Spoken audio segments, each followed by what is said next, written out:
உங்களை சந்திப்பதை குறித்து நான் ஆண்டவருக்கு அதிகமாக நன்றி செலுத்துறேன். ரொம்ப மகிழ்ச்சியும் அடைகிறேன். இவ்வளவு ஆசையோடு ஆவலோடு ஆண்டவருடைய வார்த்தையை கேட்க நீங்க வந்திருக்கீங்கன்னும் போது உண்மையாகவே உங்களுக்காக அதிகமாக ஆண்டவருக்கு நன்றி செலுத்துறேன். இந்த பர்சனல் பைபிள் ஸ்டடி நான் இப்போ டீச் பண்றதுக்கு முன்னாடி கண்டிப்பா ஒரு சிலருக்கு நன்றி தெரிவிக்கலாம். இந்த சதர்ன் ரீஜனல் கமிட்டி எனக்கு கொடுத்த வாய்ப்புக்காக அவர்களுக்கும் ஆண்டவருக்கும் நன்றி செலுத்துறேன். அதே போல இன்றைக்கு நாளைக்கு நாளை மறுநாள் 3 நாளும் நம்ம பிபிஎஸ் உடைய பேசிக்ஸ் படிக்க போறோம்.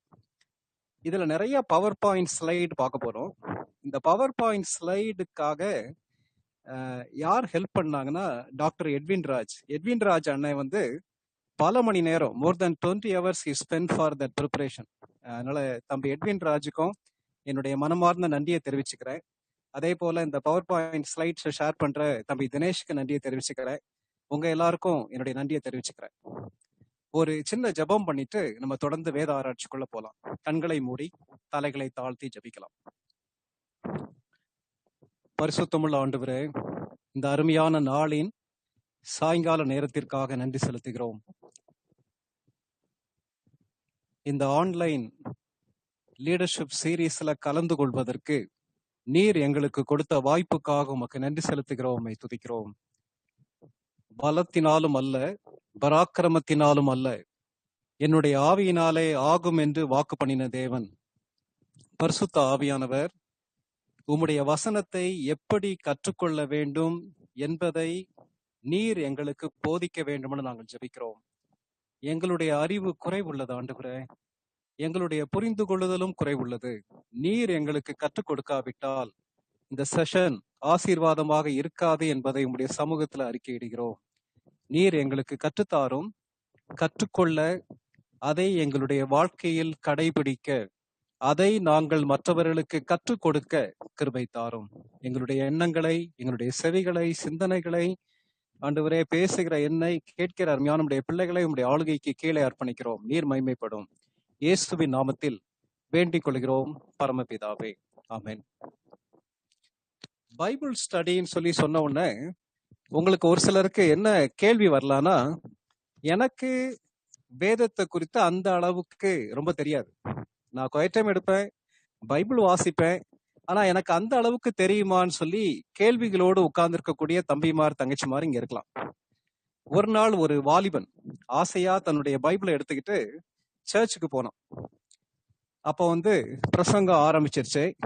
பிரசங்கம் ஆரம்பிச்ச உடனே அந்த பிரசங்கியார், சபை போதகர் ஒரு வசனத்தை சொன்னார். என்ன வசனம் சொன்னார்னா 2 தீமோத்தேயு 3வது அதிகாரம் 16ஆம் வசனம் சொல்லி சொன்னார். ஆனா இந்த சர்ச்சுக்கு போன இந்த வாலிபனுக்கு 2 தீமோத்தேயு பைபிள்ல எங்க இருக்குன்றதே தெரியாது. என்ன செய்ய ஆரம்பிச்சானா, வேகமாக தன்னுடைய பைபிளை போட்டு திருப்பினான். கண்டுபிடிக்கவே முடியல. நம்ம கூட சில நேரத்துல சர்ச்சுக்கு போகும்போது ஆமோஸ்ல இருந்து, ஒபதியால இருந்து, அல்லது நமக்கு பரிச்சயம் இல்லாத பகுதிகள்ல இருந்து யாராவது பைபிள் சொன்னாங்கன்னா உடனே என்ன செய்வோம்னா தேடி பார்ப்போம். அப்படி இல்லைன்னா பக்கத்துல பார்ப்போம். பக்கத்துல உள்ளவரும் தேடிட்டு இருந்தார். கடைசியா அந்த தம்பி என்ன பண்ணானா, சரி இண்டெக்ஸ பார்க்கலான்னு சொல்லி இண்டெக்ஸ பார்த்தா ஒரு நம்பர் கொடுத்துருந்துச்சு, பேஜ் நம்பர்.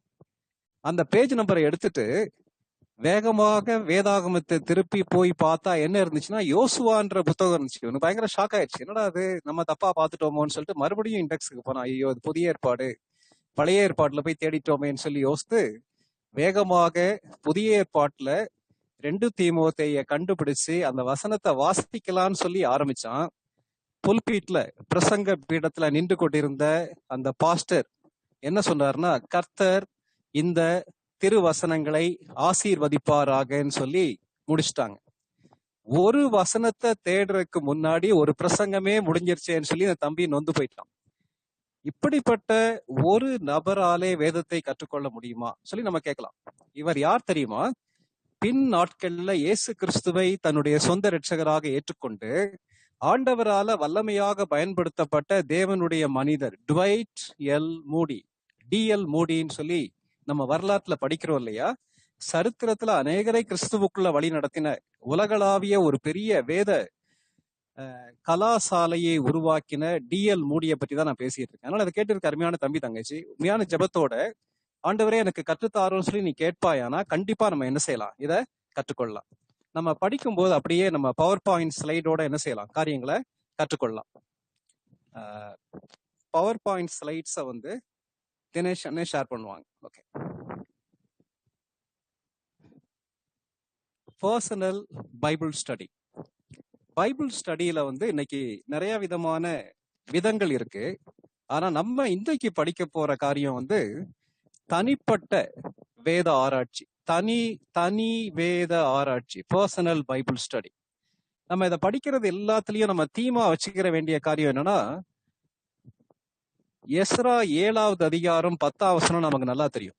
எஸ்ரா 7:10 என்ன சொல்லுதுன்னா, கர்த்தருடைய வேதத்தை ஆராயவும் அதின்படி செய்யவும் இஸ்ரவேலிலே நியாயங்களையும் உபதேசிக்கவும் எஸ்ரா தன் இருதயத்தை பக்குவப்படுத்தி இருந்தான். அப்ப நம்ம இந்த பைபிள் ஸ்டடியில் நம்ம யோசிக்க வேண்டிய காரியம், நம்ம படிக்கிறோம், படித்ததை நம்முடைய வாழ்க்கையில அப்ளை பண்றோம், அப்ளை பண்ணதை மற்றவங்களுக்கு போதிக்கிறோம். சரி, இப்போ வந்து இந்த எழுதப்பட்ட தேவனுடைய வார்த்தை நம்முடைய கரங்கள்ல இருக்கு.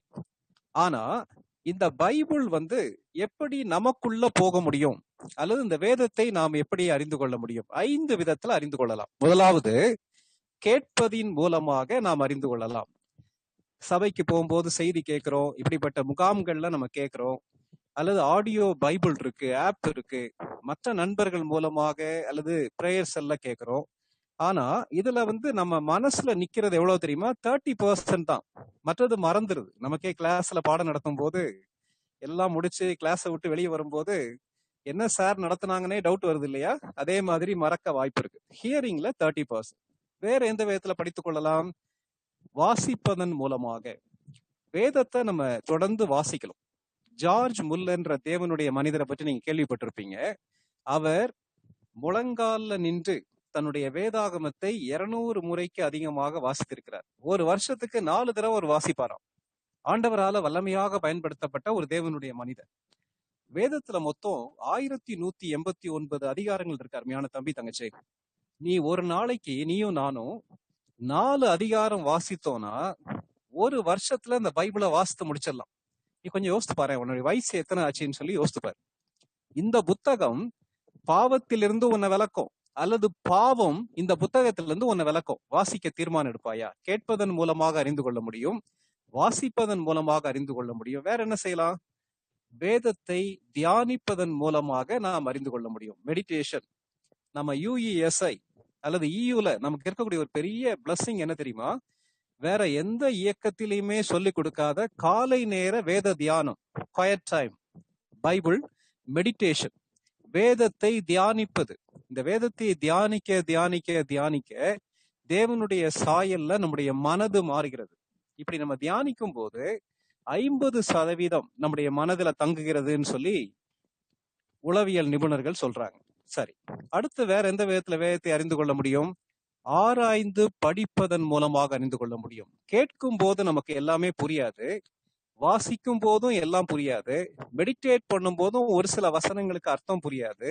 ஆனா நானும் நீங்களும் படிக்கும் போது ஆழமாக அறிந்து கொள்ள முடியும். நமக்கு நிறைய வார்த்தைகள் தெரியும், ஆனா அந்த வார்த்தைகளுக்கு அர்த்தம் கேட்டீங்கன்னா தெரியாது. மனப்பாடமா நிறைய தெரியும். நீங்க காலேஜ்ல கூட பரீட்சை எழுதும் போது நிறைய எழுதிரும், ஆனா கான்செப்ட் என்னன்னு சொல்லி கேட்டா இல்ல பரீட்சைக்காக படிக்கிறேனே சொல்லி எழுதுறோம்னு சொல்லி எழுதிரும். ஆராய்ந்து படிக்கும் போது, உண்மையாக படிக்கும் போது நம்ம மனதுல 80% தங்கும் சொல்லி சொல்றாங்க. நம்ம படிக்கிறோமான்னு சொல்லி யோசித்து பார்க்கலாம். கடைசியாக மனப்பாடம் செய்வதன் மூலமாக, மெமரைஸ் பண்ணுவதன் மூலமாக வேதத்தை நாம் அறிந்து கொள்ள முடியும். முன்னால உள்ள EU கேம்ப்ஸ்ல வந்து மெமரி கார்டுன்னு சொல்லி ஒன்று கொடுப்பாங்க. மெமரி கார்டுன்னு நீங்க 2GB 5GB 38GB அந்த மெமரி கார்டு இல்ல. என்ன மெமரி கார்டுனா ஒரு சின்ன விசிட்டிங் கார்டு மாதிரி ஒரு அட்டை. என்ன செய்வாங்கன்னா ஒரு நாளைக்கு ஒரு வசனத்தை எழுதி ஷேர்ட் பேக்கெட்ல அல்லது உங்க பேக்ல வச்சிட்டீங்கன்னா அன்னைக்கு ஃபுல்லா அந்த வசனத்தை மறுபடியும் எடுத்து பார்க்கலாம். எடுத்து பார்த்தோம்னா அது மனசுல பதிஞ்சிரும். ஒரு நாளைக்கு ஒரு வசனம் படிச்சா நம்ம மனசுல எத்தனை வசனம் இருக்கும் இல்லையா? என்ன சொல்றாங்கன்னா 90% நம்முடைய மனதுல நம்ம படிக்கக்கூடிய வசனங்கள் தங்கும். கேட்டியதுக்கு அருமையான தம்பி தங்கச்சி, இன்னைக்கு வாழ்ற அசிங்கமான உலகத்துல நம்முடைய எண்ணங்கள்ல பரிசுத்தமா காத்துக்கிற முடியல. இச்சைகள் நம்மளை பாதிக்குது இல்லையா? மைண்ட்ல பயம்லாம் வருது இல்ல? ஆனா அந்த வசனங்கள் கேட்பதன் மூலமாக, வாசிப்பதன் மூலமாக, தியானிப்பதன் மூலமாக ஆழமாக படிப்பதன் மூலமாக நமக்குள்ள போச்சுன்னா, அதே மாதிரி அதை மனப்பாடம் பண்ண ஆரம்பிக்கும் போது நம்முடைய வாழ்க்கையில தேவனுடைய சாயல் உருவாகும். நீ இதெல்லாம் செய்றியா? கொஞ்சம் யோசித்து பாரு. சரி, இப்ப நிறைய பேருக்கு என்ன பிரச்சனைனா, அண்ணே அப்படி பைபிள் ஸ்டடின்னு சொல்லி சொல்றாங்கண்ணே, ஆனா எனக்கு தெரியாது. அப்போ பைபிள் ஸ்டடினா என்னன்றத பார்க்க போறோம். வேதத்தை ஆராய்வது என்றால் என்ன? வேதத்தை ஆராய்வது என்றால் என்ன? பைபிளை எப்படினே ஸ்டடி பண்றது? பைபிளை ஸ்டடி பண்றது நீங்க இந்த ஸ்லைடை கூர்ந்து கவனிச்சீங்கன்னா, வாசிப்பதை போல் அல்லாமல் படிப்பதில் அல்லது ஆராய்ச்சியில் கடின உழைப்பும் அந்த குறிப்பிட்ட பகுதியை ஆழமாக புரிந்து கொள்ளுதலும் அவசியமாகும். வாசிக்கிறதுக்கும் ஸ்டடி பண்றதுக்கும் நிறைய வித்தியாசம் இருக்கு. நமக்கு தெரியும், நியூஸ் பேப்பர் கடைக்கு போனா வாசிக்கிறோம், அல்லது வாட்ஸ்அப்ல ஒரு மெசேஜ் வருது, அந்த மெசேஜை வாசிக்கிறோம், அல்லது ஒரு ஃபிளக்ஸ் போர்ட்ல ஒரு இன்ஃபர்மேஷன் போட்டிருக்காங்க, இன்விடேஷன் போட்டிருக்காங்க, அதை வாசிக்கிறோம். ஆனா அதை வாசிக்கிறதுக்கும் படிக்கிறதுக்கும் நிறைய வித்தியாசம் இருக்கு. வேத ஆராய்ச்சினா வேதத்தை படிப்பது. வேதத்தை படிக்கிறதுக்கு 2 தேவைன்னு சொல்லி நம்ம பாக்குறோம். ஒண்ணு என்னன்னா, கடின உழைப்பு தேவை, ஹார்ட் ஒர்க் பண்றதுக்கு நமக்கு மனசு தேவை. 2வது, அந்த வேத பகுதியை ஆழமாக புரிந்து கொள்ள வேண்டியது மிக மிக அவசியம். சரி, அது மாத்திரம் இல்ல, வேத ஆராய்ச்சினா என்னன்னு சொல்லி பார்க்கும்போது, ஒரு குறிப்பிட்ட ஒழுங்கு மற்றும் நோக்கத்துடன் அறிவை பெற்றுக்கொள்ளுதலும், அந்த அறிவை பெற்றுக்கொள்ளுதலும், பெற்ற அறிவை காத்து கொள்வதிலும் மனதை ஈடுபடுத்துவதே படித்தலாகும். கொஞ்சம் புரியுற மாதிரி உங்களுக்கு சொல்றேன். ஒரு சிஸ்டமேட்டிக்கா, ஒரு ஒழுங்கா வேதத்தை ஆழமாக படித்து நம்முடைய மனதை அதுல ஈடுபடுத்தி பரிசுத்த ஆவியானுடைய துணையோடு கற்றுக்கொள்வது வேதத்தை ஆராய்வது. சரி, இன்னும் அதுக்குடைய கிளியர் டெஃபினிஷன் நான் வரல. அதோடைய ஒரிஜினல் டெஃபினிஷன் என்ன? வேத ஆராய்ச்சினா என்ன?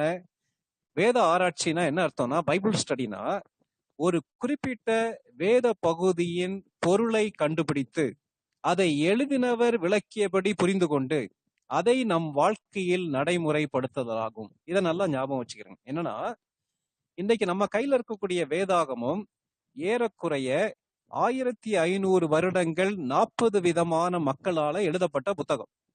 பழைய ஏற்பாடு எபிரேய மொழியில எழுதப்பட்டிருக்கு. புதிய ஏற்பாடு கிரேக்க மொழியில எழுதப்பட்டிருக்கு. ஒரு சில பகுதிகள் அராமிக் மொழியில எழுதப்பட்டிருக்கு. இப்போ ஏறக்குறைய வேதாகமும் எழுதப்பட்டு ஆயிரக்கணக்கான ஆண்டுகள் தாண்டி நம்முடைய கையில இருக்கும்போது இந்த வேதத்தை நம்ம சரியா புரிஞ்சுக்கலுமானா அதை எழுதுனவங்க என்ன நோக்கத்துக்காக எழுதுனாங்கன்றத கண்டுபிடிக்கலாம். இன்னைக்கு நம்ம கிட்ட இருக்கக்கூடிய நிறைய குழப்பங்களுக்கு காரணம் என்னன்னா, பைபிளை இன்டர்பிரேட் பண்றதுக்கு பதிலா, அர்த்தத்தை கண்டுபிடிக்கிறதுக்கு பதிலா இஷ்டபிரேஷன் மக்கள் மத்தியில காணப்படுது. தங்க இஷ்டத்துக்கு பைபிளை புரிஞ்சுக்கிறாங்க. அப்படி இல்ல. வேத ஆராய்ச்சினா நம்ம இஷ்டத்துக்கு அல்லது நம்முடைய கொள்கைகளுக்கு ஆதாரத்தை தேடி கண்டுபிடிக்கிறது கிடையாது. அதை எழுதினவர் அத்தனை ஆண்டுகளுக்கு முன்னால பரிசுத்த ஆவியானவரால ஏவப்பட்டு எப்படி எழுதினாரோ அதன் அடிப்படையில அதோடைய அர்த்தத்தை கண்டுபிடிக்க வேண்டியது மிக மிக முக்கியம். பைபிள் ஸ்டடினா எழுதினவர் என்ன நோக்கத்திற்காக எழுதினார் என்பதை கண்டுபிடிக்கிறதோட நின்னுறது இல்ல, அதை இன்னைக்கு நம்முடைய வாழ்க்கையில நடைமுறைப்படுத்த வேண்டும். இன்னைக்கு பைபிள் படிக்கிறதுக்கு ஆட்களுக்கு குறையே இல்லை. ஆனா அந்த பைபிள் நம்ம படிக்கிறத நம்ம லைஃப்ல அப்ளை பண்றோமா? இது ரொம்ப ரொம்ப முக்கியமான காரியம். சரி, ஏன்னு பைபிள் ஸ்டடி ரொம்ப முக்கியம்னு சொல்லி கேட்கலாம். வேத ஆராய்ச்சி ஏன் அவசியம்? முதலாவது, நம்ம வணங்கக்கூடிய தேவன் யார் என்பதை அதிகமாக ஆழமாக அறிந்து கொள்வதற்கு பைபிள் ஸ்டடி முக்கியம். ஆண்டவரை அறிந்து கொள்றதுக்கு பைபிளை கண்டிப்பா படிக்கலாம். அது மாத்திரமல்ல, ஆவிக்குரிய வாழ்க்கையில வளர்வதற்கு வேத ஆராய்ச்சி அவசியம். நான் இயேசு கிறிஸ்துவை ஏற்றுக்கொண்டு நிறைய கேம்ப் போயிருக்கலாம். ஆனா அந்த கேம்ப்ல போறதால நான் ஆண்டவருக்குள்ள வளர மாட்டேன். கண்டிப்பாக வசனத்தை படிப்பதன் மூலமாக தான் நான் என்ன செய்ய முடியும்? வளர முடியும். சரி, அடுத்து இன்னைக்கு நமக்குள்ள ஒரு பெரிய தேவை என்ன தெரியுமா? தேவனுடைய சித்தத்தை எப்படி அறிறது?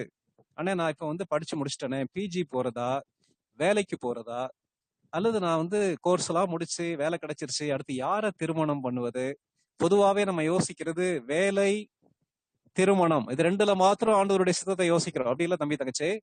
வாழ்க்கையில ஒவ்வொரு நாளும் வாழ்க்கையுடைய எல்லா பகுதிகளிலும் தேவனுடைய சித்தத்தை நம்ம செய்யலாம். அதுக்குதான் தேவன் நம்மளை அழைச்சிருக்க. தேவனுடைய சித்தத்தை எப்படி கண்டுபிடிக்க முடியும்? ஒரு தம்பி கேட்டிருந்தான் ரீசெண்டா வாட்ஸ்அப்ல. அவனுக்கு சொன்ன பதில் என்ன தெரியுமா? டெய்லி குவைட் டைம் ஒழுங்கா எடு, ஆண்டவருடைய சத்தத்துக்கு கீழ்ப்படி, ஆண்டவர் அவருடைய சித்தத்தை வெளிப்படுத்துவார். அவ்வளவுதான். இத கேட்க ஈஸியா இருந்தாலும் அதுல பிரச்சனைகள் இருக்கு, கஷ்டம்தான். ஆனா ஆண்டவர் உதவி செய்வார். நீ பைபிளை ஒழுங்கா படிச்சனா கண்டிப்பா தேவனுடைய சித்தத்தை நீ அறிஞ்சுக்கிற முடியும். அது மாத்திரமல்ல, பைபிள் ஸ்டடி ஏன் அவசியம்னா, வேதத்தின் சத்தியங்களை சரியானபடி புரிந்து கொள்ள.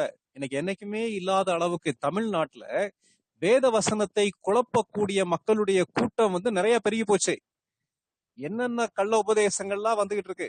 ஆனா பைபிள் அது கொடுக்கப்பட்ட அதன் அர்த்தத்தை சரியாக புரிந்து கொள்வோமானால் அது நமக்கு மிகவும் ஆசீர்வாதமாக இருக்கும். நம்முடைய ஆவிக்குரிய தேவையை சந்திப்பது மட்டுமல்ல, மற்றவர்களுடைய ஆவிக்குரிய தேவைகளை சந்திப்பதற்கும் அது பிரயோஜனமாக இருக்கும். அடிக்கடி நீ யோசிக்கிறல்ல அருமையான தம்பி தங்கச்சி, என் ஃப்ரெண்டுக்கு நான் ஆண்டவரை பத்தி சொல்லலான்னு யோசிக்கிறேன். என் பிரேயர்ஸலுக்கு வர்ற அநேகருக்கு அநேக காரியங்களை கற்றுக் கொடுக்கலாம்னு சொல்லி நான் யோசிக்கிறேன். ஆனா எனக்கு நிறைய தெரிய மாட்டேங்குதுன்னு சொல்லி யோசிக்கிறேன்ல.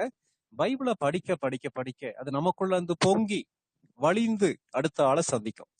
அது மாத்திரம் இல்ல, கடைசியா இன்றைக்கு உள்ள தவறான உபதேசங்கள், கள்ள போதனைகள் பவுல் காலத்திலேயே இருந்துச்சு, இயேசு கிறிஸ்துடைய காலத்திலேயே இருந்துச்சு. பிசாசு கொண்டு வரக்கூடிய புரட்டு உபதேசங்கள் இவை எல்லாவற்றையும் மேற்கொள்வதற்கு வேத ஆராய்ச்சி அவசியம். தேவனை ஆழமாக அதிகமாக அறிந்து கொள்ள, ஆவிக்குரிய வாழ்க்கையில் வளர, தேவனுடைய சித்தத்தை நம்முடைய வாழ்க்கையில் அறிந்து கொள்ள, வேதத்தின் சத்தியங்களை சரியானபடி புரிந்து கொள்ள, மற்றவர்களின் ஆவிக்குரிய தேவைகளை சந்திக்க மற்றும் கள்ள போதனைகளையும் புரட்டு உபதேசங்களையும் மேற்கொள்வதற்கு இது அதிக பிரயோஜனமாக இருக்கும். ஓகே, சரி. ஆனா நான்லாம் படிக்கிறதுக்கு பைபிள் ஸ்டடி பண்றதுக்கு தகுதி உள்ளவனான்னு சொல்லி நீங்க கேட்கலாம். இப்போ இதை நான் பேசிக்கிட்டே இருக்கும்போது ஒரு சில காரியங்களை உங்ககிட்ட சொல்லணும்னு சொல்லி யோசிக்கிறேன். ஒண்ணு என்னன்னா, நேரடியாக நான் உங்ககிட்ட பேசாததால நீங்க உங்களுக்கு பயனுள்ள பைபிள் ரெஃபரன்சஸ் தயவு செய்து ஒரு நோட்டு பேனா இருக்குமானா குறிச்சு கொண்டே வர்றது உங்களுக்கு பிரயோஜனமா இருக்கும். தயவு செய்து குறிப்பு எடுத்துக்கிறங்க, நோட்ஸ் எடுங்க. ஒண்ணு.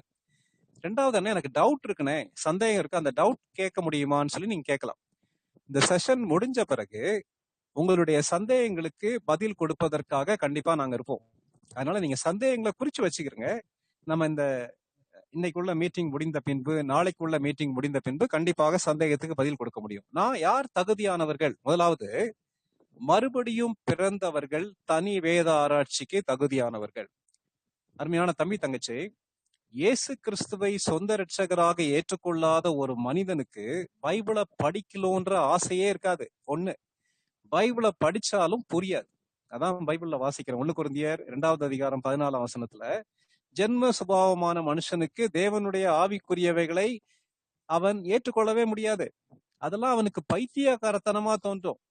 அது ஆவிக்குரிய விதத்துல ஆராய்ந்து நிதானிக்கப்பட வேண்டியவர்களா இருக்கிறபடியினால் அவன் அதை அறிய மாட்டான். அப்போ பைபிளை படிக்கிறதுக்கு நம்ம இயேசு கிறிஸ்துவ சொந்த இரட்சகரா ஏற்றுக்கொண்ட அனுபவம், மறுபடியும் பிறந்த அனுபவம் நமக்கு தேவை. நீ மறுபடியும் பிறந்த அனுபவம் நிச்சயம் உனக்கு கண்டிப்பா இருக்கும், நான் நம்புறேன். அது மிக மிக முக்கியம்.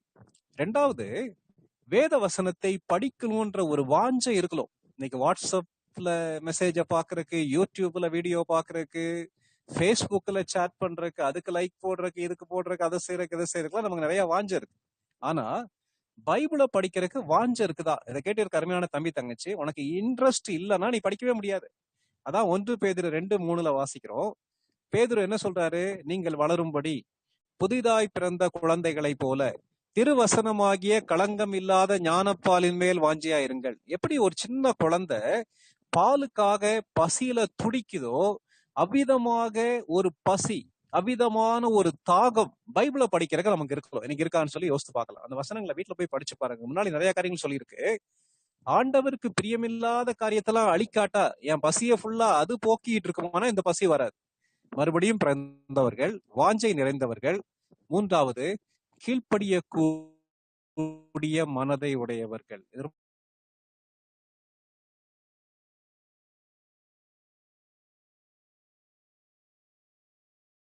கீழ்ப்படியாட்டா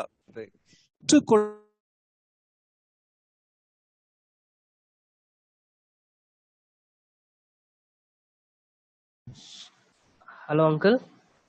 அநேகர் சொல்லக்கூடிய எனக்கு பைபிள்ல எல்லாமே தெரியும். அங்கிள் கொஞ்சம் பிரேக் ஆயிடுச்சு அங்கிள். கொஞ்சம் லூக்கா, யோவான்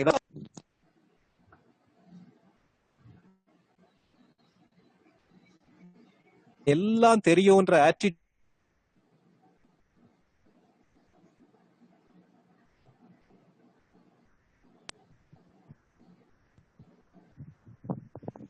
நான் எனக்கு எல்லாம் தெரியும்ன்ற ஆட்டிடியூடோட நான் வந்து பைபிளை படிக்க உட்கார்ந்தேன்னா எனக்கு வந்து அது கண்டிப்பா தெரியாது. இன்னைக்கு நான் கற்றது குறைவு, கற்றுக்கொள்ள வேண்டியது நிறைய இருக்குன்றத உணர்ந்து கொண்டு ஆண்டவருடைய சமூகத்துக்கு வருவோமானா ஆண்டவர் கண்டிப்பாக நமக்கு கற்றுக் கொடுப்பார். மேசியாவை பற்றி அதான் ஏசாயா 50வது அதிகாரத்துல 4வது வசனத்துல வாசிக்கிறோம். மறுபடியும் பிறந்தவர்கள், வாஞ்சை நிறைந்தவர்கள், கீழ்ப்படியும் மனதை உடையவர்கள், அதே போல கற்றுக்கொள்ளக்கூடிய மனப்பான்மை உடையவர்கள். சரி, ஆனா பைபிள் ஸ்டடிக்கு என்னென்ன டூல்ஸ் எல்லாம் தேவைன்னு சொல்லி நம்ம பார்க்க போறோம். வேத ஆராய்ச்சிக்கு தேவையான பொருட்கள் யாவை? பைபிள் ஸ்டடிக்கு என்னெல்லாம் டூல்ஸ் தேவை? பைபிள் ஸ்டடிக்கு என்ன தேவைன்னா, முதல்ல ஆனா என்கிட்ட வந்து என்னுடைய மதர் டங்க்ல, தாய் மொழியில தான் பைபிள் இருக்கு, போதுமா? தாராளமா போதும். நம்ம கையில நம்முடைய தாய்மொழி வேதாகமும் தேவை. அண்ணே நான் வந்து இங்கிலீஷ் படிக்கணும், அதுக்காக பைபிள் ஸ்டடி பண்ண போறேன்னா அது ஆங்கில வேதாகமத்தையும் சேர்த்துக்கலாம். பட் பேசிக்கா நமக்கு எதுல கம்ஃபர்டபுளா இருக்குமோ அப்படி ஒட்டுப்பட்ட ஒரு பைபிள் நமக்கு தேவை. அடுத்து நமக்கு என்ன தேவைன்னா different versions of the Bible. அதுனா என்னென்ன டிஃபரெண்ட் வெர்ஷன்ஸ் கேட்கலாம். பல்வேறு விதமான மொழிபெயர்ப்புகள். ஆனா அப்ப அது வித்தியாசமானதா இல்ல, எல்லாமே எபிரேய கிரேக்கு மொழியில இருந்து மொழிபெயர்க்கப்பட்டது. ஆங்கில மொழிபெயர்ப்புகள் நிறைய இருக்கு. ஆனா இதெல்லாம் வாங்குறதுக்கு என்கிட்ட காசு இல்லைன்னு சொல்லி நீங்க கேட்கலாம். ஒருவேளை உங்க போன் இருக்குமானா, கையில ஆண்ட்ராய்டு மொபைல் இருக்குமானா, டிஃபரெண்ட் வெர்ஷன்ஸ், டிஃபரெண்ட் நிறைய மொழிபெயர்ப்புகள் இருக்கு. என்னென்ன மொழிபெயர்ப்புகள்லாம் இருக்கு? அடுத்ததுல வருது கேஜேவி, கிங் ஜேம்ஸ் வெர்ஷன். அதே என்கேஜேவியும் இருக்கு. NIV, new international version. NLT, new living translation. NASB இருக்கு, டிஇவி இருக்கு, என்இவி, நியூ இங்கிலீஷ் பைபிள் இருக்கு. அதே போல பாராஃப்ரேஸ் பைபிள் இருக்கு. இன்னும் நிறைய வெர்ஷன்ஸ் இருக்கு. இந்த வெர்ஷன்ஸ் எல்லாமே இன்னைக்கு ஆன்லைன்ல அல்லது ஆப்ல உங்களுக்கு ஃப்ரீயா கிடைக்குது. இதை நீங்க என்ன செய்யலாம்? தாராளமா டவுன்லோட் பண்ணிக்கலாம். அதே போல லாங்குவேஜ் டிக்ஷனரி நமக்கு இருந்துச்சுன்னா நல்லா இருக்கும். லாங்குவேஜ் டிக்ஷனரி தான் நல்லா இருக்கும். ஒரு நல்ல ஒரு ஸ்டடி பைபிள், ஒரு என்ஐவி ஸ்டடி பைபிள் உங்களுக்கு இருந்துச்சுன்னா பயங்கர யூஸ்ஃபுல்லா இருக்கும். என்ஐவி ஸ்டடி பைபிள் இப்போதைக்கு விலை வந்து 2000 ரூபாய்கிட்ட இருக்கு. ஆனா ஒரு பைபிள் நீங்க கொஞ்சம் உங்களுடைய பாக்கெட் மணியை சேர்த்து வச்சு வாங்குனீங்கன்னா அது பயங்கர ஒர்த்தது. பைபிள் டிக்ஷனரி இருக்கு, வேதாகம அகராதி இருக்கு. இதுவும் வந்து ஆன்லைன்ல அல்லது மொபைல் ஆப்ல ஃப்ரீயா இருக்கு.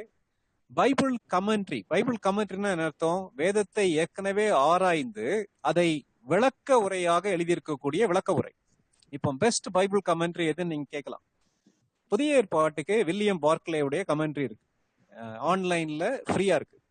நீங்க வேணுமானா நீங்க தாராளமா என்ன காண்டாக்ட் பண்ணலாம். அதே போல டாக்டர் வாரன் வியாஸ்பி, நல்ல வேர்ல்ட் லெவல்ல வேதத்தை தெளிவாக போதித்த ஒரு தேவனுடைய மனிதர், அவருடைய கமெண்ட்ரி. இப்படிப்பட்ட நல்ல வசனத்தை சரியான விதத்துல அர்த்தத்தை சொல்லி கொடுக்கக்கூடிய அந்த வேத விளக்க உரை நமக்கு இருந்தவானா பிரயோஜனமா இருக்கும். ஒரு நோட்டு புத்தகம் கண்டிப்பா தேவை. நம்ம படிக்கிற காரியங்களை குறிச்சுக்கிறதுக்கு, எல்லாத்தையும் மனசுல வச்சுக்கிறவேன்னு சொல்லி சொல்ல முடியாது. அதே மாதிரி ஒரு பைபிள் அட்லஸ் கிடைச்சிச்சுன்னா, இப்ப கொஞ்ச நேரத்துக்கு முன்னாடி நெகேமியா பற்றி அக்கா எடுக்கும்போது ஒரு மேப் காட்டினாங்க இல்லையா? நெகேமியா எந்த ஊர்ல இருந்து எந்த ஊருக்கு எப்படி பிரயாணம் பண்ணாங்கன்னு சொல்லி டார்ஜுலா அக்கா சொன்னாங்கல்ல. அவ்விதமான மேப்ஸ் இருந்துச்சுன்னா நமக்கு அதை படிப்பதற்கு, நம்ம படிக்கக்கூடிய பகுதி அதிக பிரயோஜனமா இருக்கும். பைபிள் கன்கார்டன்ஸ்னா ஒத்துவாக்கிய அகராதினா இப்போ வேதாகமத்துல ஒரே மாதிரி வார்த்தை எங்கெல்லாம் வருதுன்னு சொல்லிட்டு இன்னைக்கு வந்து நம்முடைய மொபைல் ஆப்லயும் அது இருக்கு. இது எல்லாமே இருந்துச்சுன்னா நல்லா இருக்கும். ஆனா இது எல்லாம் இருந்தாதான் நான் பைபிள் ஸ்டடி பண்ணுவேன், இது இல்லாட்டா பண்ண மாட்டேன்னு சொல்லி நீங்க சொல்லலாம். அப்படி இல்ல தம்பி தங்கச்சி, கண்டிப்பாக இவைகள்ல எதெல்லாம் இருக்குதோ அது எல்லாம் இருந்துச்சுன்னா கண்டிப்பா உங்களால பைபிள் ஸ்டடி பண்ண முடியும். நீங்க கொஞ்சம் கொஞ்சமா இந்த டூல்ஸ் கலெக்ட் பண்ண ஆரம்பிங்க, அது கண்டிப்பாக உங்களுக்கு ஆசீர்வாதமாக அமையும். சரி, ஆனா இப்ப அடுத்து வந்து பைபிள் ஸ்டடி பண்றதுக்கு நான் என்ன ஸ்டெப் எடுக்கிறது? அடுத்த ஸ்லைட்ல நம்ம பார்த்தோம் இல்லையா? முதல்ல நீங்க என்ன தெரியுமா செய்யணும்? முதல்ல நீங்க ஒரு நேரத்தை ஒதுக்கிக்கணும். டைம் இல்லைன்னு சொல்லிட்டே போனீங்கன்னா உங்க லைஃப் டைமே இல்லாம போயிடும். அதுக்கு பதிலாக ஒரு டைம் ஒதுக்கிடும். இப்போ சண்டே மதியானம் எனக்கு 2 hours நான் வந்து பைபிளை படிப்பேன் சொல்லிட்டு நம்ம தீர்மானம் பண்ணலாம். டைம் ஒதுக்கிடுங்க. அதுக்கு பிறகு என்ன செய்யுங்கன்னா, வாஞ்சையை உருவாக்கிடுங்க. ஆழமாக இந்த வசனத்தை படிக்கிறதுக்கு எனக்கு வாஞ்சை தேவை. அந்த வாஞ்சை ரொம்ப ரொம்ப முக்கியம். அதுக்கு பிறகு ஒரு சாதாரணமா எளிதாக புரியக்கூடிய ஒரு புத்தகத்தை எடுத்துக்கிறேன். சரி, இன்னைக்கு நான் உங்களுக்கு இன்னைக்கும் நாளைக்கும் நாளை மறுநாளும் டீச் பண்ண போற பைபிள் ஸ்டடி என்ன ஸ்டடினா, நிறைய விதமான வேத ஆராய்ச்சி இருக்கு. நம்ம படிக்க போறது இண்டக்டிவ் பைபிள் ஸ்டடி. அதோடைய ஸ்டெப்ஸ் தான் நம்ம இந்த ஸ்கிரீன்ல பாக்குறோம். ஆனா அதுக்குள்ள போறதுக்குனால ஒரு சில காரியங்களை உங்களுக்கு சொல்லணும்னு சொல்லி யோசிக்கிறேன். அது என்னன்னா inductive Bible study. Inductive Bible study, deductive Bible ஸ்டடின்னு சொல்லி பொதுவாக வேத ஆராய்ச்சியை ரெண்டா பிரிக்கிறாங்க. இண்டக்டிவ் பைபிள் ஸ்டடின்றதுக்கு என்ன அர்த்தம்னா, ஒரு குறிப்பிட்ட வேத பகுதியை ஆழமாக படித்து அந்த வேத பகுதியில் இருந்து பொதுவான கருத்துக்களுக்கு, முடிவுகளுக்கு வருவது. அதான் inductive Bible study. Inductive Bible study. Deductive Bible ஸ்டடினா என்ன? டிடக்டிவ் பைபிள் ஸ்டடினா பொதுவான கருத்துக்களை படித்து குறிப்பிட்ட ஒரு காரியத்துக்கு முடிவுக்கு வருவது. சரி, இது நீங்க புரிஞ்சுக்கிறதுக்காக. நமக்கு நேரம் இல்லாதால இந்த காரியங்களை டீட்டெயிலா படிக்கல. பொதுவாக இப்ப வேத ஆராய்ச்சி நம்ம எடுத்துட்டோம், ஒரு பகுதியை எடுத்துட்டோம், அந்த பகுதியை படிக்க போறோம். ஆனா என்ன பண்றது? அந்த பகுதியை ஒரு 3-4 முறையாவது நம்ம வாசிக்கணும். வாசித்து முடித்த பிறகு இண்டக்டிவ் பைபிள் ஸ்டடியில உள்ள முக்கியமான 3 ஸ்டெப் நம்ம ஸ்லைட்ல பார்த்தோம்ல. முதல் step observation, second step interpretation, மூணாவது ஸ்டெப் அப்ளிகேஷன். அப்சர்வேஷன்னா கவனித்து அறிதல், இன்டர்பிரேஷன்ன்றது பொருள் அறிதல், அப்ளிகேஷன்ன்றது அதை என்னுடைய வாழ்க்கையில் நடைமுறைப்படுத்துதல். சிம்பிளா உங்களுக்கு புரியுற மாதிரி நான் சொல்றேன். அப்சர்வேஷன்னா என்ன தெரியுமா அர்த்தம்? ஒரு வேத பகுதியை கூர்ந்து கவனிப்பது. நம்ம அடுத்த ஸ்லைட்ல பார்க்கலாம். அந்த அப்சர்வேஷன்ன்றது என்னன்னா, கொடுக்கப்பட்ட வேத பகுதியில் உள்ள கருத்துக்களை, குறிப்புகளை உற்று நோக்கி கண்டுபிடித்தலும் அவற்றை குறித்து கொள்ளுதலும் வேத ஆராய்ச்சியின் முதல் படி. நம்ம ஜஸ்ட் பாக்குறோம், கூர்ந்து பாக்குறோம். கூர்ந்து பார்த்து அதுல இருக்கக்கூடிய எல்லா குறிப்புகளையும் குறிச்சுக்கிறது கவனித்தறிதல். அப்ப நம்ம கண்ணுக்கு முக்கியமான ரோல் பிளே பண்ணுது. இப்போ பைபிள் ஸ்டடி பண்ணும்போது பரிசுத்த ஆவியானவருக்கு வேலையே கிடையாதான்னு சொல்லி நீங்க கேட்கலாம். நல்லா ஞாபகம் வச்சிருக்கேன் தம்பி தங்கச்சி, வேத ஆராய்ச்சியை ஜெபத்தோட நம்ம ஆரம்பிக்கிறோம். நம்முடைய மூல அறிவால கிடையாது, ஏதோ ஒரு டெக்னாலஜி கிடையாது, டெக்னிக் கிடையாது. இதெல்லாம் எதுக்கு? ஆனா இப்படி படிச்சாதான் புரியுமா? இது லாங்குவேஜ் பிரின்சிபிள்ஸ். இது வேத ஆராய்ச்சியாளர்கள் கண்டுபிடித்த முயற்சி. இது பைபிள்லயும் இது இருக்கு. அதனால இது இப்படி படிக்கிறதால பரிசுத்த ஆவியானவருக்கு எதிரானது கிடையாது. நம்ம படிக்கும்போது ஒவ்வொரு ஸ்டெப்லயும் ஆண்டவரே எனக்கு தெரியாது, நீங்க கற்றுத்தாங்கன்னு சொல்லி சொல்லணும். கவனித்து அறிய வேண்டும். ரெண்டாவது பொருள் அறிய வேண்டும். என்ன செய்யணும்னா, நம்முடைய மூளைக்கு இடம் கொடுக்கலாம். ஜெபத்தோட இந்த வசனத்துக்கு என்ன அர்த்தம், இதை எழுதினவர் என்ன நோக்கத்துக்காக எழுதினான்றதை கண்டுபிடிக்கலாம். அதுக்கு நேரடியாகவும் வழிகள் உண்டு. நம்ம ஒரு சில காரியங்களை ஆராயவும் செய்யலாம். மற்ற டூல்ஸும் நமக்கு அதிக பிரயோஜனமா இருக்கும். இப்படி கவனித்தறிந்து விட்டு, பொருள் அறிந்து விட்டு அப்படியே விட்டுட்டு போறது இல்லை. ஆனா நான் பெரிய ஸ்காலரா மாறிடுவேன் அப்படி இல்லை தம்பி தங்கச்சே. இதை என்ன செய்யணும்னா, என்னுடைய வாழ்க்கைக்கு நான் நடைமுறைப்படுத்த வேண்டும். வாழ்க்கைக்கு நடைமுறைப்படுத்த வேண்டும். கவனித்தறிய வேண்டும், பொருள் அறிய வேண்டும், அதை நம்முடைய வாழ்க்கையில் நடைமுறைப்படுத்த வேண்டும். நான் கற்றுக்கொண்ட சத்தியத்தை, நாம் பெற்றுக்கொண்ட சத்தியத்தை நமது வாழ்க்கைக்கு சொந்தமாக ஏற்றுக்கொண்டு அதனை கடைபிடித்தல். கவனித்தறிதல்ன்றது அந்த பகுதியில ஜஸ்ட் பாக்குறது, அர்த்தம் என்னன்றது இன்டர்பிரேட் பண்றது, கடைபிடிக்கிறது, நம்முடைய வாழ்க்கையில சொந்தமாக்குறது அப்ளிகேஷன். இந்த 3 படிகளை தயவு செய்து மனசுல ஞாபகம் வச்சுக்கிறங்க. சரி, இன்னைக்கு என்ன செய்ய போறோம்னா, வேதத்துல ஒரு பகுதியை நான் மறுபடியும் வாசிக்கிறேன். வாசித்துட்டு அதுல என்னெல்லாம் கவனிக்கலாம், முக்கியமாக ஒரு 10-11 காரியங்களை பார்க்க போறோம். முதலாவது கவனிக்க வேண்டியது என்ன தெரியுமா? அந்த வேத பகுதியின் இலக்கிய நடை என்னன்றதை கண்டுபிடிக்கணும். ஆனா அது என்னன்னா, இலக்கிய நடை லிட்டரரி ஃபார்ம் சொல்லி சொல்லுவோம். இலக்கிய நடைன்றது வேதாகமும் பொதுவாக 3 முக்கியமான மொழி நடையில எழுதப்பட்டிருக்கு. 3 முக்கியமான இலக்கிய நடையில. முதல் நடை என்னன்னா, சம்பவங்களுடைய தொகுப்பு அல்லது வரலாறு, narrative passages. narrative passagesனா ஏற்கனவே நடந்த சம்பவங்களை, வரலாற்றை பரிசுத்த ஆவியானவர் கதையாக, வரலாறாக தொகுத்து எழுதியுள்ளார். நமக்கு நல்லா தெரியும், ஆதி ஆகமத்துல இருந்து எஸ்தர் வரைக்கும் உள்ள புத்தகம் வரலாறு. இது narrative passage. புதிய ஏற்பாட்டுல அதுக்கு நமக்கு நல்லா தெரியும், மத்தேயுல இருந்து பின்னாடி அப்போஸ்தலர் நடபடிகள் வரைக்கும் உள்ளது narrative passage. அவங்க அப்படி என்ன எழுதியிருக்காங்க? இது ஒரு குறிப்பிட்ட காலத்தில் ஒரு குறிப்பிட்ட இடத்தில் நடந்த ஒரு சம்பவத்தை மையமாக கொண்டு அமைந்தவை. ஏதோ ஒரு கட்டுக்கதை கிடையாது, வரலாற்றில் நடந்த ஒரு காரியம். பழைய ஏற்பாட்டுடைய 17 புத்தகங்கள், புதிய ஏற்பாட்டுல உள்ள முதல் 5 புத்தகங்கள் இந்த வகையை சேர்ந்ததாக இருக்கும். என்னால ஞாபகம் வச்சிருங்க. நம்ம படிக்க போற பகுதி அது வந்து ஒரு நரேட்டிவ் பேசேஜா அல்லது ஹிஸ்டாரிக்கல் பேசேஜா, ஒரு சம்பவமா, வரலாறான்றதை நம்ம முதல்ல என்ன செய்யலாம், கண்டுபிடிக்கலாம். அது ரொம்ப முக்கியமானது. எதுக்கு அது முக்கியம் நீங்க கேட்கலாம். வரலாற்றுடைய பேசேஜ் அர்த்தம் கண்டுபிடிக்கிறதுக்கும் ஒரு கவிதையை படிக்கிறதுக்கும் வித்தியாசம் இருக்கு. அதனால இது ரொம்ப முக்கியமான ஒரு காரியம். இது நேரேட்டிவான்றதை கண்டுபிடிக்கணும். ரெண்டாவது என்ன?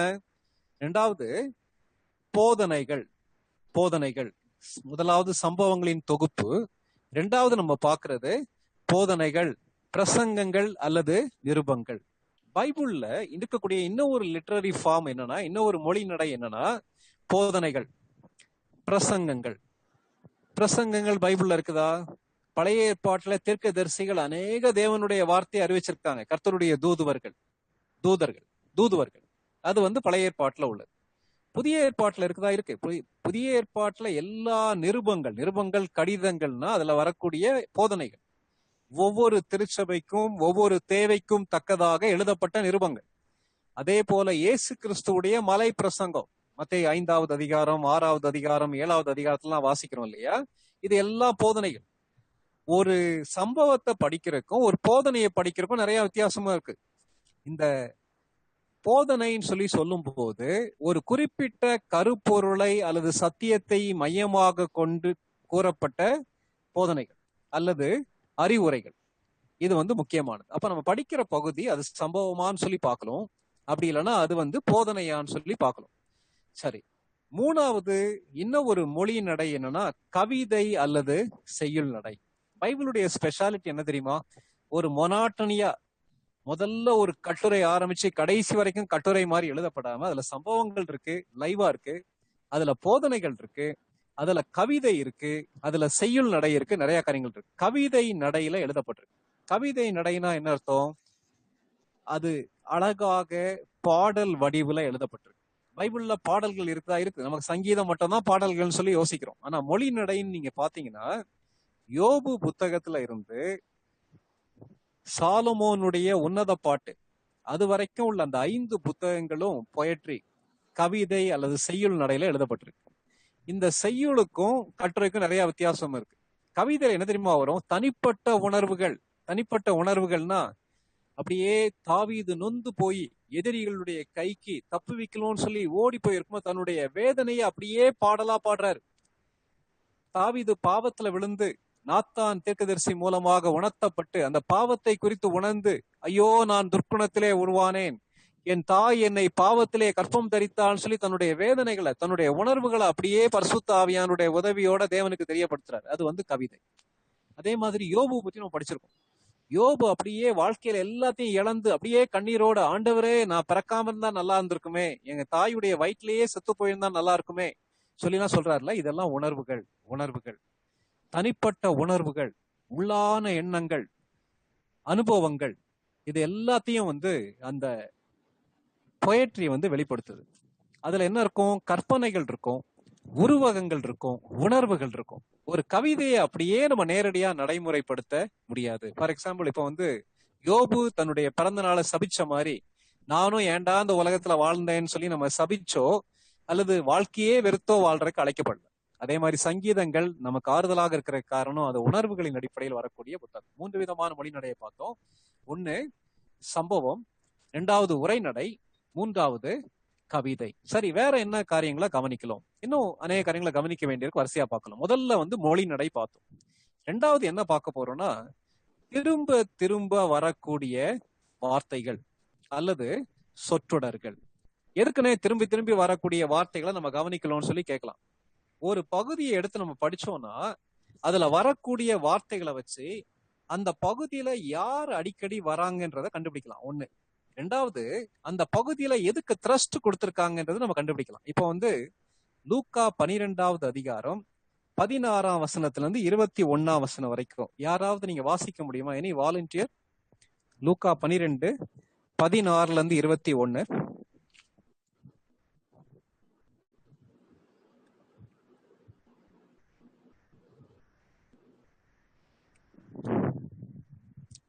அப்படி இல்லைன்னா ஸ்கிரீன்ல அப்படியே பார்க்கலாம். அந்த வசனங்கள் அப்படியே ஸ்கிரீன்ல டிஸ்ப்ளே ஆகும்.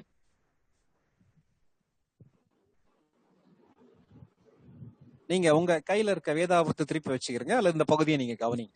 இதுல வந்து ஒரு ஓமையை இயேசு கிறிஸ்து சொல்றாரு. லூக்கா 12:16-21 வரைக்கும் என்ன ஓமையை சொல்றாரு? ஒரு பணக்காரனுடைய நிலம் நல்லா விளைஞ்சிச்சு. அவன் என்ன தெரியுமா மனசுல பேசுறான்? என்னுடைய விளைச்சலை சேர்த்து வைக்கிறதுக்கு இடம் இல்லை. நான் என்ன செய்வேன்னா, என்னுடைய களஞ்சியங்கள், அந்த ஸ்டோர் ஹவுஸ் எல்லாம் இடிச்சு பெருசா நான் கட்டுவேன், எல்லாத்தையும் சேர்த்து வைப்பேன். அது மாத்திரம் இல்ல, தன்னுடைய ஆத்மாவை பார்த்து சொல்றான், இன்னும் அநேக வருஷத்துக்கு உனக்கு பொருட்கள் இருக்கு, நீ நல்லா சாப்பிட்டு நல்லா ரெஸ்ட் எடுத்து நல்லா என்ஜாய் பண்ணுன்னு சொல்லி தன்னுடைய ஆத்மாவோட சொன்னான். ஆண்டவர் அவனை பார்த்து கேட்டாராம், இன்னைக்கு ராத்திரி நீ செத்து போனா நீ சேர்த்து வச்சதெல்லாம் எங்க போகும் சொல்லி வந்து மதிகேடனேன்னு சொல்லி சொல்றாரு. இதான் அந்த கதையுடைய அர்த்தம். அதாவது ஆண்டவருக்கென்று நித்தியத்துக்குன்னு சொல்லி வாழாதபடிக்கு இந்த உலகத்துக்காக வாழக்கூடிய மக்களுடைய பரிதாபமான நிலைமையை பற்றி அதுல போடப்பட்டிருக்கு. ஓகே, சரி, இந்த பகுதியை நம்ம வாசிக்கிறோம் வச்சுக்கோங்க. அந்த வாசிக்கும் போது அதுல வரக்கூடிய வார்த்தைகள் என்னன்னு பாத்தீங்கன்னா, நான், என், நான், என், நீ, என் ஆத்மாவே, இப்படி வந்து நான்ன்ற வார்த்தை வருது. அப்போ அந்த மனுஷனுடைய பெரிய பிரச்சனை என்னன்னா, அந்த வயல் விளைஞ்சது பிரச்சனை கிடையாது, ஆனா சுயநலமாகவே வாழ்ந்தது அவனுக்கு பிரச்சனையாக மாறிவிட்டது. அப்ப திரும்ப திரும்ப வரக்கூடிய வார்த்தைகள், நம்ம இந்த ஒரு காரியம் மாத்திரம் பார்த்து முடிச்சுட்டு அடுத்து பிரேக்குள்ள போவோம்னு நினைக்கிறேன். திரும்ப திரும்ப வரக்கூடிய வார்த்தைகள் ரொம்ப முக்கியமானது. இப்ப இந்த பகுதியில நம்ம வாசித்தோம், நான்ற வார்த்தையும் என்னன்ற வார்த்தையும் திரும்ப திரும்ப வருது. அது வந்து அவனுடைய ஆட்டிடியூட காட்டுது. சரி, இன்னும் ஒரு பகுதியை பார்க்கலாம். 1 கொரிந்தியர் 9வது அதிகாரம் 4ஆம் வசனத்துல இருந்து 6ஆம் வசனம் வரைக்கும். 1 கொரிந்தியர் 9:4-6 வரைக்கும் நம்ம பார்க்கும்போது பவுல் கொரிந்தியருக்கு எழுதுறாரு. எழுதும் போது பவுலை பற்றி நிறைய குறை சொன்னாங்க. குறை சொல்லும் போது கொரிந்தியருக்கு பவுல் சொல்லும் போது என்ன சொல்றாருன்னா, எங்களுக்கு ரைட் இல்லையான்னு கேட்கிறாரு. புசிக்கவும் குடிக்கவும் எங்களுக்கு அதிகாரம் இல்லையா? அதே போல பேதுரு மாதிரி மற்ற அப்போஸ்தலர் செய்யற மாதிரி குடும்பமாக டிராவல் பண்றதுக்கு ஊழியம் செய்யறதுக்கு எங்களுக்கு அதிகாரம் இல்லையா? அதே போல நான் வந்து கைத்தொழில் செய்யாம வந்து இருக்க எனக்கு அதிகாரம் கிடையாதான்னு சொல்லி கேட்கிறாரு. இந்த அதிகாரத்தை நீங்க மறுபடி படிச்சு பாத்தீங்கன்னா ஒரு வார்த்தை ரிப்பீட் ஆகுது. என்ன வார்த்தை தெரியுமா? அதிகாரம். அதிகாரம் இல்லையா, அதிகாரம் இல்லையா, அதிகாரம் இல்லையா. அப்ப பவுல் இந்த இடத்துல தன்னுடைய ரைட்ஸ பத்தி எழுதுறாரு. அப்ப இதை படிக்கும் போது என்ன த்ரஸ்ட் கொடுக்கிறாருன்றத நம்ம புரிஞ்சுக்கலாம். நம்ம ஏற்கனவே பார்த்ததுல நான் பார்த்தோம், இந்த இதுல வரக்கூடிய பகுதி அதிகாரம்ன்ற வார்த்தை வருது. சரி, அடுத்து நமக்கு ரொம்ப ஃபெமிலியரான ஒரு பேசேஜ் என்னன்னா 1 கொரிந்தியர் 13வது அதிகாரம். 1 கொரிந்தியர் 13வது அதிகாரம் சொன்ன உடனே நம்ம மனசுல என்ன ஞாபகம் வரும்னா, அன்பு. 13வது அதிகாரம் 4 வசனத்தை நம்ம டிஸ்பிளேல பாக்குறோம். இதுல பவுல் ஏற்கனவே ஆவிக்குரிய வரங்களை பற்றி எழுதிட்டு என்ன சொல்றாருன்னா, நான் வந்து என்ன பாஷைகளை பேசினாலும் எனக்கு அன்பு இல்லைன்னா நான் வந்து ஒரு உயிர் இல்லாத இசை கருவிகளை போல இருப்பேன்னு சொல்லி சொல்றேன். நான் வந்து எவ்வளவு அறிவுள்ளவனா இருந்தாலும், எவ்வளவு விசுவாசம் எனக்கு இருந்தாலும் அன்பு இல்லைன்னா நான் பிரயோஜனம் இல்லைன்னு சொல்லி சொல்றேன். நான் எவ்வளவு தான தர்மம் பண்ணாலும் அன்பு இல்லைன்னா எனக்கு ஒண்ணும் இல்லைன்னு சொல்லி சொல்றாரு. சொல்லிட்டு அடுத்து அன்புடைய பண்புகளை வரிசையா சொல்றாரு. இதுல நீங்க படிச்சு பார்க்கும்போது ஒவ்வொரு வசனத்திலையும் வரக்கூடிய வார்த்தை அன்பு. முதல் வசனத்துல அன்பு வருது, 2ஆம் வசனத்துல அன்பு வருது, 3ஆம் வசனத்துல அன்பு வருது, 4ஆம் வசனத்திலயும் 3 முறை வருது. அப்போ இந்த திரும்ப திரும்ப வரக்கூடிய வார்த்தைகளை நம்ம படிப்போமானா அதுல எந்த காரியம் முக்கியத்துவப்படுத்தப்பட்டிருக்குன்றதை நம்ம அறிஞ்சுக்கலாம். சரி, வேத ஆராய்ச்சின்றது ஒரு குறிப்பிட்ட வேத பகுதியை ஆழமாக கவனித்து அதோடைய அர்த்தத்தை புரிந்து கொள்ளுதலும் நம்முடைய வாழ்க்கைக்கு நடைமுறைப்படுத்துறது. அதுல 3 ஸ்டெப் பார்த்தோம். முதல் ஸ்டெப் வந்து அப்சர்வேஷன், செகண்ட் ஸ்டெப் இன்டர்பிரேஷன், 3வது ஸ்டெப் அப்ளிகேஷன். முதல் படி கவனித்தறிதல், 2வது பொருளறிதல், 3வது கடைபிடித்தல். சரி, நம்ம ஏற்கனவே 2 பார்த்துட்டோம். 1 வந்து இலக்கிய நடை, 2வது திரும்ப திரும்ப வரக்கூடிய வார்த்தைகள், 3வது இப்ப பார்க்க போறது என்னன்னா காலத்தை குறிக்கக்கூடிய சொற்கள். அடுத்த ஸ்லைடு. 3வது பார்க்கக்கூடியது காலத்தை குறிக்கக்கூடிய சொற்கள். பைபிள்ல நீங்க பாத்தீங்கன்னா நிறைய டைம் வேர்ட்ஸ் இருக்கு. சகோதரி பிரைசி வாசிப்பாங்க. யோவான் எழுதின சுவிசேஷம் 2வது அதிகாரம் 1 வசனம் 2:1.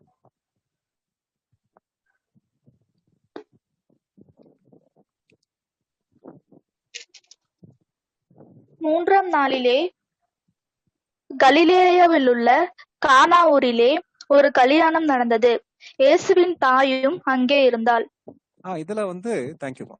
இதுல படிக்கும் போது என்ன பாக்குறோம்னா, அந்த கானாவூர் கல்யாணம் என்னைக்கு நடந்துச்சுன்னு சொல்லி கொடுத்திருக்கு. 3வது நாளிலே கானாவூர்ல ஒரு கல்யாணம் நடந்துச்சு. அடுத்த வசனம் யோவான் 3வது அதிகாரம் 2வது வசனம். யோவான் 3:2 வாசிக்க கேட்கலாம். அவன் காலத்திலே இயேசுவினிடத்தில் வந்து, ரபி, நீர் தேவனிடத்திலிருந்து வந்த போதகர் என்று அறிந்திருக்கிறோம். ஏனெனில் ஒருவனும் தன்னுடனே தேவன் இராவிட்டால் நீர் செய்கிற இப்படிப்பட்ட அற்புதங்களை செய்ய மாட்டான் என்றான். இதுல பாக்குறோம். அதாவது ராக்காலத்திலே நிக்கோதேமு ஆண்டவர்கிட்ட வந்தாருன்னு சொல்லி கொடுக்கப்பட்டிருக்கு. அப்போ காலத்தை குறிக்கக்கூடிய சொற்கள் முதல்ல 3வது நாளிலே பார்த்தோம். யோவான் 3வது அதிகாரம் 2வது வசனத்துல பார்த்தோம். சரியா? அப்போ நம்ம கவனிக்க வேண்டியது முதலாவது இலக்கிய நடை, 2வது திரும்ப திரும்ப வரக்கூடிய வார்த்தைகள், 3வது டைம். இந்த டைம் அவ்வளவு பெரிய ரோல் பிளே பண்ணுமான்னு சொல்லி நம்ம கேட்கலாம். டைம் ரொம்ப முக்கியம். ஏன்னா காலத்தின் அடிப்படையில தான் நம்ம காரியங்களை முடிவு பண்ண முடியும். காலம் முக்கியமான ரோல் பிளே பண்ணும். நமக்கு நேரம் இருக்கும்போது அதை டீட்டெயில்டா பார்க்கலாம். சரி, அடுத்து நம்ம கவனிக்க வேண்டிய காரியம் என்ன? 4வது நம்ம கவனிக்க வேண்டியது லொகேஷன் ஆர் பிளேஸ் வேர்ட்ஸ். லொகேஷன்னா என்ன அர்த்தம்? அந்த சம்பவம் நடந்த இடம் அல்லது வரலாற்றின் இடம், ஜியாகிரபிக்கல் பிளேஸ், அதுதான் குறிக்கிறது வந்து லொகேஷன். டைம் இது பிளேஸ் வேர்ட்ஸ். நம்ம ஏற்கனவே வாசித்த அந்த வசனத்துல பார்த்தோம்ல, 3வது நாளிலே கலிலேயாவில் உள்ள கானா ஊரிலே ஒரு கல்யாணம் நடந்தது. அப்ப அந்த கல்யாணம் எங்க நடந்துச்சு? கலிலேயா தேசத்துல உள்ள கானான்ற ஊர்ல வச்சு என்ன செஞ்சு நடந்துச்சு. ஓகே, இது வந்து முக்கியமான ஒரு ரெஃபரன்ஸ். இன்னும் வேற இடத்த குறிக்கக்கூடிய சொற்கள் வேற வருதா? மத்தேயு 2:1. மத்தேயு 2:1 வாசிக்குமா?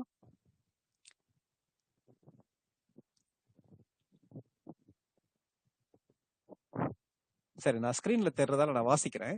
ஏரோது ராஜாவின் நாட்களில் யூதேயாவில் உள்ள பெத்லகேமிலே இயேசு பிறந்த பொழுது கிழக்கில் இருந்து சாஸ்திரிகள் எருசலேமுக்கு வந்து. இந்த பகுதியில பாத்தீங்கன்னா இடத்தை குறிக்கக்கூடிய நிறைய சொற்கள் இருக்கு. யூதேயாவில் உள்ள பெத்லகேமில இயேசு பிறந்தார், இது வந்து இடத்தை குறிக்கக்கூடியது. அதே மாதிரி கிழக்குல இருந்து சாஸ்திரிகள் வராங்க. 3வது எங்க வராங்க? எருசலேமுக்கு வராங்க. இது எல்லாமே பிளேஸ குறிக்கக்கூடிய சொற்கள். சரி, ஆதியாகமம் 11வது அதிகாரம் 31வது வசனம் நம்ம பாக்குறோம். ஆபிரகாமுடைய பேக்ரவுண்ட் பற்றி அதுல எழுதப்பட்டிருக்கு. மோசே எழுதியிருக்காரு. தேராகு தன் குமாரனாகிய ஆபிராமையும் ஆரானுடைய குமாரனும் தன் பேரனுமாய் இருந்த லோத்தையும் தன் குமாரன் ஆபிராமுடைய மனைவியாகிய தன் மருமகள் சாராயையும் அழைத்து கொண்டு அவர்களுடனே ஊர் என்கிற கல்தேயருடைய பட்டணத்தை விட்டு கானான் தேசத்துக்கு போக புறப்பட்டான். அவர்கள் ஆரான் மட்டும் வந்தபோது அங்கே இருந்து விட்டார்கள். இந்த இடத்துல என்ன பாக்குறோம்? ஒரு ஊர் பேரே ஊர்ன்ற ஊர்ல ஆபிரகாமுடைய அப்பா அம்மாலாம் இருந்தாங்க, அங்கதான் இருந்தாங்கன்னு போட்டிருக்கு. அங்க எங்க வராங்க? கானான் தேசத்துக்கு கிளம்புறாங்க. வழியில எங்க ஹெல்டப் ஆறாங்க? ஆரான்ல ஹெல்டப் ஆறாங்க. இதெல்லாம் ரொம்ப முக்கியமானது. அந்த மேப்பை வச்சு நீங்க பாத்தீங்கன்னா அது ரொம்ப தே ஆர் சிக்னிபிகன்ட். அது ரொம்ப முக்கியமான காரியம். அப்ப கவனிக்க வேண்டியது நம்ம படிக்கக்கூடிய சம்பவம் எந்த இடத்துல நடந்துச்சு. அடுத்து முக்கியமான ஒரு காரியம் என்னன்னா கம்பாரிசன். கம்பாரிசன்னா இணையான ஒரே பொருள் கொண்ட சொற்கள். பைபிள்ல வந்து நம்ம சரியான விதத்துல ஒரே அர்த்தமுடைய சொற்களை கண்டுபிடிக்கலன்னா தப்பா மாறிடும். இப்ப வந்து மார்க் எழுதின சுவிசேஷம் 1வது அதிகாரம் 1 வசனம். தேவனுடைய குமாரனாகிய இயேசு கிறிஸ்துவினுடைய சுவிசேஷத்தின் ஆரம்பம். ஓகே, இதுல என்ன கொடுத்திருக்கு? தேவனுடைய குமாரனாகிய இயேசு கிறிஸ்துன்னு சொல்லி கொடுத்திருக்கு. சரி, அதே அதிகாரத்துல 11வது வசனம் வாசிங்க. 11வது வசனம். அன்றியும் நீர் என்னுடைய நேசகுமாரன், உம்மில் பிரியமாய் இருக்கிறேன் என்று வானத்திலிருந்து ஒரு சத்தம் உண்டாயிற்று. இதுல அழகா கொடுத்திருக்கு. என்ன கொடுத்திருக்கு? என்னுடைய நேசகுமாரன். இப்ப பொதுவா நம்ம படிச்சுட்டு வரும்போது வசனத்துக்கும் இந்த 10, 11வது வசனங்களுக்கும் லிங்க் இருக்கான்னு சொல்லி கேட்கலாம். தொடர்ந்து படிக்கும்போது அந்த வசனத்துல வரக்கூடிய தேவனுடைய குமாரனாகிய இயேசு கிறிஸ்துன்றதும் என்னுடைய நேசகுமாரன்றது ரெண்டும் யாரதான் குறிக்குதுன்னா இயேசு கிறிஸ்துவ தான் குறிக்குது. இதே மாதிரி சில இடங்கள்ல அவர்ன்ற வார்த்தை வருது. அதுல பாத்தீங்கன்னா நீங்க அந்த 10வது வசனத்துல அவர்ன்ற வார்த்தை வருது. இந்த அவர்ன்ற வார்த்தை எதை குறிக்குது? யாரை குறிக்குதுன்னா இயேசு கிறிஸ்துவ குறிக்குது. அப்போ இதெல்லாம் வந்து நம்ம கவனிச்சு எழுத வேண்டியது ரொம்ப ரொம்ப முக்கியம். இன்னும் ஒரு ரெஃபரன்ஸ் நம்ம பார்க்கலாம். அடுத்த ரெஃபரன்ஸ் பார்க்கலாம். எபேசியர் 2வது அதிகாரம் முதல் 2 வசனங்கள். எபேசியர் இரண்டாவது அதிகாரம் முதல் 2 வசனங்கள். அக்கிரமங்களினாலும் பாவங்களினாலும் மரித்தவர்களாய் இருந்த உங்களை உயிர்ப்பித்தார். அவைகளில் நீங்கள் முற்காலத்திலே இவ்வுலக வழக்கத்திற்கேற்றபடியாகவும் கீழ்ப்படியாமையின் பிள்ளைகளிடத்தில் இப்பொழுது கிரியை செய்கிற ஆகாயத்து அதிகார பிரபுவாகிய ஆவிக்கேற்றபடியாகவும் நடந்து கொண்டீர்கள். இதுல அழகா போட்டிருக்கு. பவுல் நம்முடைய பழைய வாழ்க்கையை பற்றி சொல்லும் போது எபேசு திருச்சபைக்கு எழுதும் போது என்ன சொல்றாருன்னா, செத்து போயிருந்தீங்கன்னு சொல்றாரு. எதுல செத்து போயிருந்தீங்க? அக்கிரமத்துல செத்து போயிருந்தீங்க, பாவத்துல செத்து போயிருந்தீங்க. அதே போல எப்படி நடந்து கொண்டீர்கள்? உலக வழக்கப்படி நடந்து கொண்டீர்கள்னு சொல்றாரு. அப்ப அக்கிரமம்னா என்ன? கிரமமற்ற நிலைமை. பாவம்னா என்ன? தேவனுடைய கற்பனைகளை மீறுவது. உலக வழக்கம்னா என்ன? உலகத்துல மெஜாரிட்டி பீப்புள் செய்யக்கூடிய தவறான காரியங்கள். இந்த 3 வார்த்தைகளும் வேற வேற அர்த்தமா, வேற வேற அர்த்தத்தை குறிச்சாலும் மூன்றும் குறிக்கக்கூடிய ஒரே காரியம் பாவத்தை குறிக்கக்கூடிய வார்த்தைகள். அப்போ டிஃபரண்ட் வேர்ட்ஸ் ஒரே அர்த்தத்தை கொடுக்கும் போது அது கம்பாரிசன் தான் வருது. இதை நம்ம குறிக்க வேண்டியது ரொம்ப ரொம்ப முக்கியமான ஒரு காரியம். சரி, இன்னொரு வசனம் வாசிக்கலாம். யோவான் 1வது அதிகாரம் முதல் 4 வசனங்கள். யோவான் 1 முதல் 4 வரைக்கும். ஆதியிலே வார்த்தை இருந்தது, அந்த வார்த்தை தேவனிடத்தில் இருந்தது, அந்த வார்த்தை தேவனாய் இருந்தது. அவர் ஆதியிலே தேவனோடு இருந்தார். சகலமும் அவர் மூலமாய் உண்டாயிற்று. உண்டானதொன்றும் அவராலே அல்லாமல் உண்டாகவில்லை. அவருக்குள் ஜீவன் இருந்தது, அந்த ஜீவன் மனுஷருக்கு ஒளியாய் இருந்தது. தங்கச்சி வாசிக்கும் போது நீங்களும் உங்களுடைய வேதாகமத்தையோ அல்லது ஸ்கிரீன்ல வரக்கூடிய வசனத்தையோ நீங்க வாசிக்கலாம். வேத ஆராய்ச்சியில பைபிளை பார்த்து வாசித்து கவனிக்க வேண்டியது, குறிக்க வேண்டியது ரொம்ப ரொம்ப முக்கியமானது. இது ரொம்ப முக்கியமான ஒரு பகுதி. நம்ம அடிக்கடி திருத்துவத்துல குழம்பக்கூடிய ஒரு பகுதி. இயேசு கிறிஸ்து கடவுளான்னு சொல்லி அநேகர் கேட்கிறாங்க இல்லையா? யெகோவா சாட்சிகள் கேட்கிறாங்க, இஸ்லாமியர்கள் கேட்கிறாங்க, அவர் கடவுளான்னு சொல்லி கேட்கலாம். நமக்கு கூட அடிக்கடி கன்ஃபியூஷன் வருது. பிதா உலகத்தை படைச்சார், குமாரன் ரட்சித்தார், பரிசுத்த ஆவியானவர் தேற்றுகிறார்னு சொல்லிலாம் இன்னைக்கு திருச்சபையில நிறைய காரியங்களை பேசுறாங்க. அப்படிலாம் இல்ல. பைபிள்ல என்ன போட்டிருக்கு? ஆதியிலே வார்த்தை இருந்தது, அந்த வார்த்தை தேவன் இடத்தில் இருந்தது, அந்த வார்த்தை தேவனா இருந்தது. இந்த இடத்துல வார்த்தை, வேர்டுன்றது ஒரு டைட்டில். வேர்டுனா அப்ப யாரை குறிக்குதுன்னு சொல்லி நம்ம கேட்கலாம். அதுக்கு வசனம் அப்படியே 2வது வசனத்துல இருக்கு. அவர் ஆதியிலே தேவனோடு இருந்தார். அவர்ன்னு சொல்லி வார்த்தையை பற்றி சொல்லப்படுது. அதனால வார்த்தைன்றது ஒரு எழுதப்பட்ட வார்த்தை கிடையாது, ஒரு கடவுள். 3வது வசனம் என்ன சொல்லுது? சகலமும் அவர் மூலமாய் உண்டாயிற்று, உண்டானதொன்றும் அவராலே அல்லாமல் உண்டாகவில்லை. சரி, இந்த வசனம் எல்லாத்துக்கும் பதில் அவர் யார் என்ற பதில் நமக்கு பின்னாடி வருது. 4வது வசனத்துல அவருக்குள் ஜீவன் இருந்தது, அந்த ஜீவன் மனுஷருக்குள்ளே ஒளியா இருந்ததெல்லாம் வாசிக்கிறோம். 14வது வசனம் வாசிக்கலாம். 14. அந்த வார்த்தை மாம்சமாகி கிருபையினாலும் சத்தியத்தினாலும் நிறைந்தவராய் நமக்குள்ளே வாசம் பண்ணினார். அவருடைய மகிமையை கண்டோம். அது பிதாவுக்கு ஒரே பேரானவருடைய மகிமைக்கு ஏற்ற மகிமையாகவே இருந்தது. எவ்வளவு அழகா கொடுத்திருக்குல்ல. அந்த வார்த்தை எப்படி மாறிச்சுன்னா, நம்மள மாதிரி ஃபிளஷா மாறிச்சான், உடம்பு உள்ளதா மாறிச்சான். மாறி நமக்குள்ளே வாசம் பண்ணினார், அவருடைய மகிமையை கண்டோம். யார் எழுதுறாரு தெரியுமா?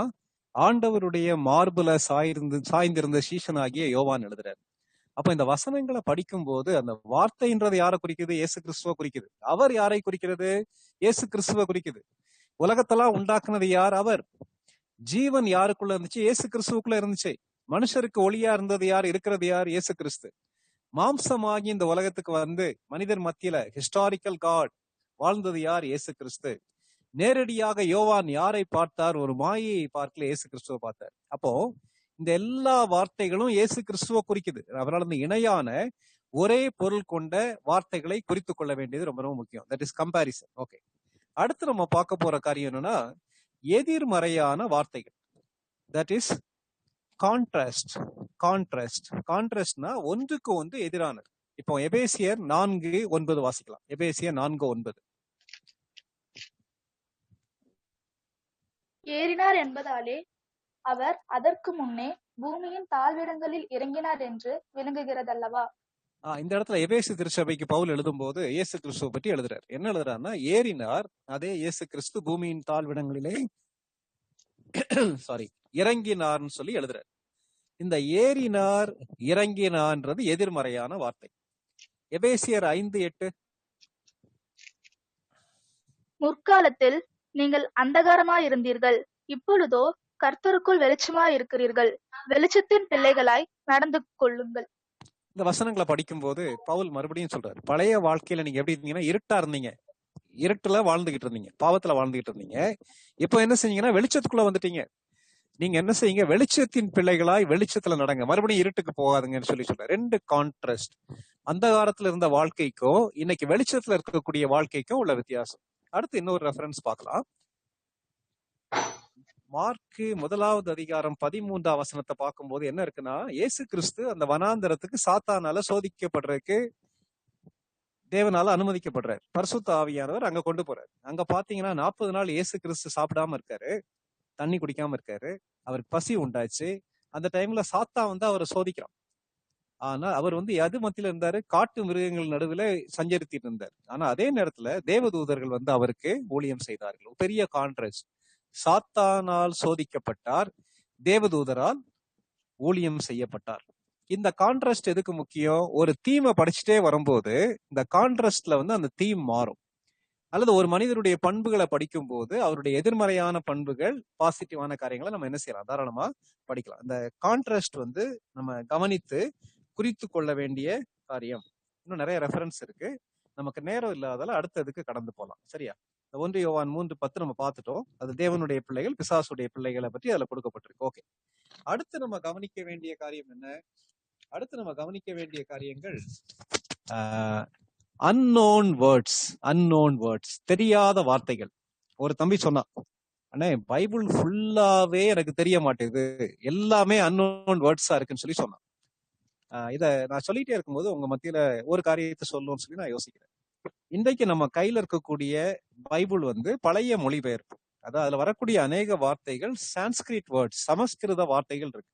ஃபார் எக்ஸாம்பிள், ஒரு ஆணை குறிக்கக்கூடிய வார்த்தைகள் புருஷன்ற வார்த்தையை பயன்படுத்துறாங்க. பெண்ணுன்ற வார்த்தைக்கு என்ன வார்த்தையை பயன்படுத்துறாங்கன்னா ஸ்திரீன்ற வார்த்தையை பயன்படுத்துறாங்க. உலகம்ன்ற வார்த்தைக்கு என்ன யூஸ் பண்றாங்கன்னா பிரபஞ்சம்ன்ற வார்த்தையை யூஸ் பண்றாங்க. இப்படி நிறைய வார்த்தைகள் இன்னைக்கு பழக்கத்திலே இல்லாத வார்த்தைகள் இருக்கு. அதனால அண்ணா இதை படிச்சா ஒண்ணுமே புரிய மாட்டேதுன்னா, ஏதோ ஒரு ஃபாரின் லாங்குவேஜை படிச்ச மாதிரி இருக்குன்னு நீங்க சொன்னீங்கன்னா, நமக்கு வரப்பிரசாதமாக கடவுள் கொடுத்திருக்கக்கூடிய என்ன ஒரு காரியம் என்னன்னா பொது மொழிபெயர்ப்பு, திரு விவிலியம் சொல்லி புதிய மொழிபெயர்ப்பு வந்திருக்கு. நீங்க அதை நீங்க வாங்கி படிங்க. ரோமன் கேத்தலிக் சர்ச்சஸ்ல அங்க உள்ள ஸ்டால்ல நீங்க வாசித்தீங்கன்னா தள்ளுபடி ஆகமங்கள் சேர்ந்து இருக்கும். மற்ற ப்ராட்டஸ்டன்ட் கடைகள்ல வாங்கினீங்கன்னா அது இல்லாம இருக்கும். தள்ளுபடி ஆகமங்கள் தேவனுடைய வார்த்தைன்னு சொல்லி நம்ம நம்பல. இந்த திரு விவிலியம் ஆண்ட்ராய்டு கூகுள் ஆண்ட்ராய்டு ஆப்ல வந்து ஃப்ரீ டவுன்லோட்ல இருக்கு. RC Bible. இது வந்து உங்களுக்கு ரொம்ப எளிதாக இருக்கும், கஷ்டமான வார்த்தைகளை புரிஞ்சுக்கிறதுக்கு எளிதா இருக்கும். சரி, நம்ம படிச்சுட்டே வரோம், ஒரு வார்த்தை புரியல, அப்படியே விட்டுட்டு போயிடலாமா? இல்ல, அதையும் குறிச்சு வச்சுக்கணும். சரி, இப்போ சங்கீதம் 84வது சங்கீதம் 10ஆம் வசனம் நம்ம பார்க்கிறோம். என்ன போட்டிருக்கு? 1000 நாளை பார்க்கிலும் உமது பிரகாரங்களில் செல்லும் ஒரே நாள் நல்லது, ஆகாமிய கூடாரங்களில் வாசமாய் இருப்பதை பார்க்கிலும் என் தேவனுடைய ஆலயத்தின் வாசல் படியில் காத்திருப்பதையே நான் தெரிந்து கொள்வேன். அது என்னன்னா ஆகாமிய கூடாரம். இப்படி கஷ்டமான வார்த்தைகள் வந்தா என்ன செய்யணும்னா, ஒண்ணு ஆங்கில வேதாகமத்தை பார்த்து அதோடைய அர்த்தத்தை கண்டுபிடிக்கணும் ஒண்ணு, அல்லது பைபிள் டிக்ஷனரியை பார்க்கலாம், வேறு ஒரு மொழிபெயர்ப்புல பார்க்கலாம். பார்த்தா இந்த ஆகாமிய கூடாரம்னா என்னன்றதை நம்ம புரிஞ்சுக்கலாம். ஆகாமிய கூடாரத்துக்கு அர்த்தம் நம்ம கண்டுபிடிக்க வேண்டியது முக்கியம். சரி, அடுத்து நமக்கு ரொம்ப கஷ்டமான ஒரு வார்த்தை வருது. 1 சாமுவேல் 4வது அதிகாரம் 18ஆம் வசனம். இந்த இடத்துல ஏலியை பற்றி போட்டிருக்கும் போது என்ன இருக்குன்னா, ஏலி வந்து ஒரு சேர்ல உட்கார்ந்துருக்காரு, வாசலின் பக்கமாய் மல்லாக்க விழுறாரு. ஒரு பேட் நியூஸ் வருது, அவருடைய பிள்ளைகள் இறந்துடுறாங்க, தேவனுடைய பெட்டி வந்து கைப்பற்றப்படுது, ஒரு பெரிய தோல்வி இஸ்ரவேல் ஜனங்களுக்கு வருது. கேட்ட உடனே ஷாக்கிங் நியூஸ் வந்த உடனே அப்படியே கீழே விழுந்து மல்லாக்க விழுந்து இறந்து போயிடுறாரு. அதுல என்ன கொடுத்திருக்கா அவரை பத்தி எக்ஸ்பிளைன் பண்ணும்போது, அவன் கிழவனும் ஸ்தூலித்தவனுமாய் இருந்தபடியால் அவன் பிடரி முடிந்து செத்து போனான்னு சொல்லி வேதாகமம் சொல்லுது. அது என்னன்னா ஸ்தூலித்தவன், அது என்னது ஸ்தூலித்தவன் சொல்லி நீங்க கண்டுபிடிக்கலுமானா நம்ம ஆங்கில வேதாகமத்தை அல்லது மற்ற மொழிபெயர்ப்புகளை பார்க்கலாம். அதுல என்ன கொடுத்துருக்கு நீங்க பாத்தீங்கன்னா, he was fat and heavyன்னு இருக்கு. அவன் வந்து ரொம்ப குண்டா இருந்தான் அல்லது உடம்பு பெருத்தவனா இருந்தபடினால கீழே விழுந்தவனுடைய நெக் வந்து உடஞ்சி இறந்து போயிட்டான் இருக்கு. அப்ப சரியான அர்த்தத்தை கண்டுபிடிக்க வேண்டியது ரொம்ப ரொம்ப முக்கியம். தெரியாத வார்த்தைகளை நாம் கண்டிப்பாக குறித்து வைத்து கொள்ள வேண்டும். சரி, அடுத்த இதுக்கு போலாம். தெரியாத வார்த்தைகளை நம்ம குறிச்சுக்கலாம். அதே மாதிரி நம்ம லூக்கா 2:7 முன்னணைன்ற வார்த்தை வருது. முன்னணைனா இங்கிலீஷ்ல மேஞ்சர்னு சொல்லி வார்த்தை வருது. அந்த முன்னணைனா என்னன்றதை நம்ம புரிஞ்சு கொள்ள வேண்டியது முக்கியம். சரி, நெக்ஸ்ட் வந்து கனெக்டிங் வேர்ட். 8வது நம்ம பார்க்க வேண்டிய காரியம் என்னன்னா இணைக்கும் வார்த்தைகள். வேதாகமத்தினுடைய ஒரு ஸ்பெஷாலிட்டி என்னன்னா அழகான வார்த்தைகளை பயன்படுத்தி தேவன் எழுதியிருக்காரு. சாதாரண ஹியூமன் வேர்ட்ஸ் மூலமா நித்தியத்துடைய காரியங்களை தெளிவா எழுதியிருக்காரு. இந்த லிங்கிங் வேர்ட்ஸ் ரெண்டு வாக்கியங்களை இணைக்கக்கூடிய கனெக்டிங் வேர்டை நம்ம குறிச்சுக்கலாம். சரி, ரோமர் 12:1 வாசிக்கலாம். ரோமர் 12வது அதிகாரம் முதல் வசனம். அப்படி இருக்க சகோதரரே, நீங்கள் உங்கள் சரீரங்களை பரிசுத்தமும் தேவனுக்கு பிரியமுமான ஜீவ பலியாக ஒப்பு கொடுக்க வேண்டும் என்று தேவனுடைய இரக்கங்களை முன்னிட்டு உங்களை வேண்டிக் கொள்ளுகிறேன். இதுவே நீங்கள் செய்யத்தக்க புத்தியுள்ள ஆராதனை. இந்த வசனங்களை படிக்கும் போது என்ன சொல்லுதுன்னா உண்மையான ஆராதனைனா என்னன்னு சொல்லி பவுல் எழுதுறாரு. உங்கள் சரீரங்களை தேவனுக்கு பலியாக ஒப்பு கொடுக்கணும்னு சொல்லி சொல்றாரு. எப்படி ஆரம்பிக்குதுன்னா அப்படி இருக்கன்னு சொல்லி ஆரம்பிக்குது. அப்ப என்ன அர்த்தம்? 11 அதிகாரங்கள்ல பவுல் ஒரு காரியத்தை பற்றி எழுதுறாரு. எழுதிட்டு இப்படிலாம் இருக்கிறபடினால நீங்க உங்க சரீரத்தை அர்ப்பணிக்கணும்னு சொல்லி சொல்றாரு. அப்ப அந்த அப்படி இருக்கன்ற வார்த்தை வந்து 11 அதிகாரத்துக்கும் 12வது அதிகாரத்துக்கும் ஒரு லிங்கா செயல்படுது. ஓகே, 1 கொரிந்தியர் 1வது அதிகாரம் 11ஆம் வசனம். ஏனெனில் வாசிங்க. ஏனெனில் என் சகோதரரே, உங்களுக்குள்ளே வாக்குவாதங்கள் உண்டென்று குலோவேயாலின் வீட்டாரால் உங்களை குறித்து எனக்கு அறிவிக்கப்பட்டது. இதுல என்ன கொடுத்திருக்கு? பவுல் வந்து கொரிந்தி திருச்சபைக்கு எழுதும் போது உங்களுக்குள்ள வாக்குவாதம் இருக்குன்னு சொல்லி குலோவேயாளுடைய வீட்டார் மூலமா எனக்கு செய்தி வந்துச்சுன்னு சொல்லி சொல்றாரு. ஏனெனில் சொல்லி ஆரம்பிக்குது. அதுக்கு முன்னால உள்ள வார்த்தைகளுக்கும் இந்த சம்பவத்துக்கும் இடையில பவுல் பயன்படுத்தக்கூடிய வார்த்தை லிங்கிங் வேர்டு வந்து ஏனெனில். ரோமர் 11வது அதிகாரம் 30வது வசனம். ஆதலால் நீங்கள் முற்காலத்திலே தேவனுக்கு கீழ்ப்படியாதிருந்து இப்பொழுது அவர்களுடைய கீழ்ப்படியாமையினாலே இரக்கம் பெற்றிருக்கிறது போல. ஓகே, தேங்க்யூப்பா. இதுல 3 காரியம் பார்த்துட்டோம்.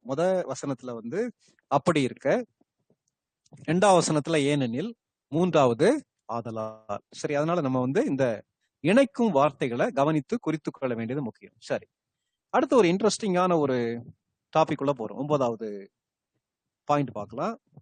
இது வந்து இந்த 9வது 10வது பாயிண்ட் ரெண்டுமே என்ன தலைப்புல வரும்னா ஃபிகரேட்டிவ் எக்ஸ்பிரஷன் சொல்லி சொல்லுவாங்க. அதாவது உருவகம், ஓமானம். என்னன்னா கிராமர்லாம் நாங்க ஸ்கூல்லயே மறந்து வந்து உட்காந்துருக்கோம், மறுபடியும் தமிழ் இலக்கியத்தை பத்தி பேசுறீங்களேன்னு சொல்லி கேட்கலாம். ஆனா இதெல்லாம் ரொம்ப முக்கியமான காரியம். வேதத்துல நீங்க பாத்தீங்கன்னா உருவகமும் கொடுக்கப்பட்டிருக்கு, ஓமானமும் கொடுக்கப்பட்டிருக்கு. உருவகம் ஆங்கிலத்துல மெட்டஃபார். மெட்டஃபார்னா என்ன அர்த்தம்னா ஒரு பொருளை அல்லது ஒரு நபரை வேறு ஒரு நபருக்கு அல்லது ஒரு பொருளுக்கு ஒப்பிடப்பட்டு சொல்வது, கம்பேர் பண்றது. ஃபார் எக்ஸாம்பிள், ஏ இஸ் பின்னு சொல்லி சொல்றது. ஏ இஸ் பின்னா அதுல வந்து ஏ பிய போல இருக்குன்னு சொல்லி சொல்லப்படாது. பிய போல இருக்குன்னு சொல்றது ஓமானம். அடுத்து படிக்க போறோம். இதுல வந்து யோபு தன்னுடைய வாழ்க்கையில நொந்து போய் எழுதும் போது இந்த யோபு 13:25 என்ன சொல்றாருன்னா, காற்றடித்த வாசிங்கம்மா. காற்றடித்த சருகை நொறுக்குவீரோ, காய்ந்து போன துரும்பை பின்தொடருவீரோ. இந்த இடத்துல யோபு யார சொல்றாரு? காற்றடித்த சருகு, காய்ந்து போன துரும்பு எல்லாம் தன்னதான் சொல்றாரு. தன் வாழ்க்கையில கஷ்டத்து மத்தியில கடந்து போகும்போது தன்னை வந்து காற்றடித்த சருகுக்கு ஒப்பிட்டு சொல்றாரு, காய்ந்து போன துரும்புன்னு சொல்லி சொல்றாரு. இதெல்லாம் ஏன் குறிச்சிக்கலாம்? அப்படி அர்த்தத்தை சரியா புரிஞ்சுக்கலன்னா அதுக்கு ஒரு ஆவிக்குரிய அர்த்தம் கொடுத்தோன்னா அர்த்தமே மாறி போயிடும். ஓகே, அதே யோபு 41வது அதிகாரம் 14ஆம் வசனம். அதன் முகத்தின் கதவை திறக்கக்கூடியவன் யார்? சுற்றிலும் இருக்கிற அதன் பற்கள் பயங்கரமானவைகள். அது முகத்தின் கதவை திறக்கக்கூடியவன் யார்? ஒரு மிருகத்தை பற்றி எழுதுறாரு. அந்த மிருகத்துக்கு முகத்துல கதவு இருக்குமான்னு சொல்லி கேட்கலாம். இதான் வந்து அந்த ஃபிகரேட்டிவ் பொயட்ரிக் லாங்குவேஜ். ஏற்கனவே நம்ம படிச்சோம்ல, பொயட்ரிக்கல் லாங்குவேஜ்ல முகத்தின் கதவுன்னு சொல்லி கொடுக்கப்பட்டிருக்கு. ஓகே, அடுத்து நம்ம ஏசாயா 1வது அதிகாரம் 31ஆம் வசனம். ஏசாயா 1:31. பராக்கிரமசாலி சணற்கூலமும் அவன் கிரியை அக்கினி பொறியுமாகி இரண்டும் அவிபார் இல்லாமல் ஏகமாய் வெந்துப்போம் என்று சொல்லுகிறார். ஓகே. இதுல தெளிவா போடப்பட்டிருக்கு. பராக்கிரமசாலியை எதுக்கு கம்பேர் பண்ணிருக்காங்க? சணல் கூலம், சணல் எடுத்துட்டு அதுல போடக்கூடிய அந்த வேஸ்ட். அவன் கிரியை அக்கினி பொறியாகி, எப்படி சணலை தீ எரிக்குமோ அதே மாதிரி அவனுடைய வாழ்க்கைய அவன் செய்யற காரியங்களே அழிச்சு போட்டுருன்றத ஏசாயா தீர்க்கதரிசி மூலமாக ஆண்டவர் அழகான ஒரு மெட்டபார் மூலமா கம்பேர் பண்ணி சொல்றாரு. மத்தேயு 26:26. அவர்கள் போஜனம் பண்ணுகையில் இயேசு அப்பத்தை எடுத்து ஆசீர்வதித்து அதை பிட்டு சீஷர்களுக்கு கொடுத்து, நீங்கள் வாங்கி புசியுங்கள், இது என்னுடைய சரீரமாய் இருக்கிறது என்றார். இந்த இடத்துல ஆண்டவர் அப்பத்தை எடுத்து என்ன சொல்றாருன்னா, இது என்னுடைய சரீரம் சொல்லி சொல்றாரு. அது அவருடைய சரீரமா இல்ல, சரீரத்துக்கு ஒப்பிடப்பட்டு சொல்லப்பட்டிருக்கு. இப்ப கர்த்தர் என் மேய்ப்பரா இருக்கிறார் அல்லது நானே நல்ல மேய்ப்பன், இது எல்லாமே மெட்டபார்ஸ். இந்த உருவங்களை நம்ம குறிச்சு வச்சுக்கலாம். அடுத்து இதே மாதிரி வரக்கூடிய இன்னொரு காரியம்னா சிமிலி. செமிலி, ஓமானம். ஓமானத்துக்கும் உருவகத்துக்கும் என்ன வித்தியாசம்னா, ஓமானத்துல போலன்ற வார்த்தை வரும், ஏ இஸ் லைக் பி. அந்த உருவகம் ஏ இஸ் பின்னு சொல்லி சொல்லுவோம். ஆனா ஓமானத்துல ஏ இஸ் லைக் பி. இப்ப அந்த வசனம் யோபு 41:24 ஸ்கிரீன்ல பாக்குறோம். என்ன கொடுத்திருக்க? நெஞ்சு கல்லை போலவும் எந்திரத்தின் அடிக்கல்லை போலவும் கட்டியா இருக்கும். அந்த மிருகத்தை பத்தி தான் மறுபடியும் யோபு எழுதுறாரு. என்ன எழுதுறாருன்னா, அதோடைய நெஞ்சு அவ்வளவு ஸ்ட்ராங்கா இருக்கும். அது என்னது? எந்திரத்தின் அடிக்கல். அந்த காலத்துல திரியல் கல் இருக்கும் இல்லையா, இந்த தானியங்களை திரிக்கிறதுக்காக மேல ஒரு கல் இருக்கும், கீழே ஒரு கல் இருக்கும். இப்போ உள்ள உங்களுக்கு எல்லாம் தெரியாதுன்னு நினைக்கிறேன், முன்னாடி உள்ள உங்களுக்கு தெரியும். கிரைண்டர்லாம் வர்றதுக்கு முன்னாடி, ரைஸ் மில்லாம் வர்றதுக்கு முன்னாடி அதான் மக்கள் யூஸ் பண்ணுவாங்க. அந்த எந்திரத்துடைய அடிக்கல் மாதிரி இருக்கும்னு சொல்லி, அவ்வளவு ஸ்ட்ராங்கா இருக்கும்னு சொல்லி சொல்றாரு. சரி, ஓசியா 6:4 வாசிக்கலாம். ஓசியா 6:4. எப்பிராயீமே, உனக்கு என்ன செய்வேன்? யூதாவே, உனக்கு என்ன செய்வேன்? உங்கள் பக்தி காலையில் காணும் மேகத்தை போலவும் விடியற்காலையில் தோன்றும் பனியை போலவும் ஒளிந்து போகிறது. ஆண்டவர் வேதனையோட இஸ்ரவேல் ஜனங்களை பார்த்து சொல்லும் போது என்ன சொல்றாருன்னா, எப்பிராயிமேன்னு சொல்லி கூப்பிடுறாரு, யூதேயாவேன்னு சொல்லி கூப்பிடுறாரு. அழைத்து என்ன சொல்றாருன்னா, உங்க பக்தி எப்படி இருக்குன்னு சொல்லி சொல்றாருன்னா, காலையில காண்ற மேகத்தை போல, விடிய காலத்துல தோன்ற பனிய போல இருக்குன்னு சொல்லி சொல்றாரு. காரணம் அவ்வளவு வேகமா அப்படியே மறைஞ்சு போயிருது.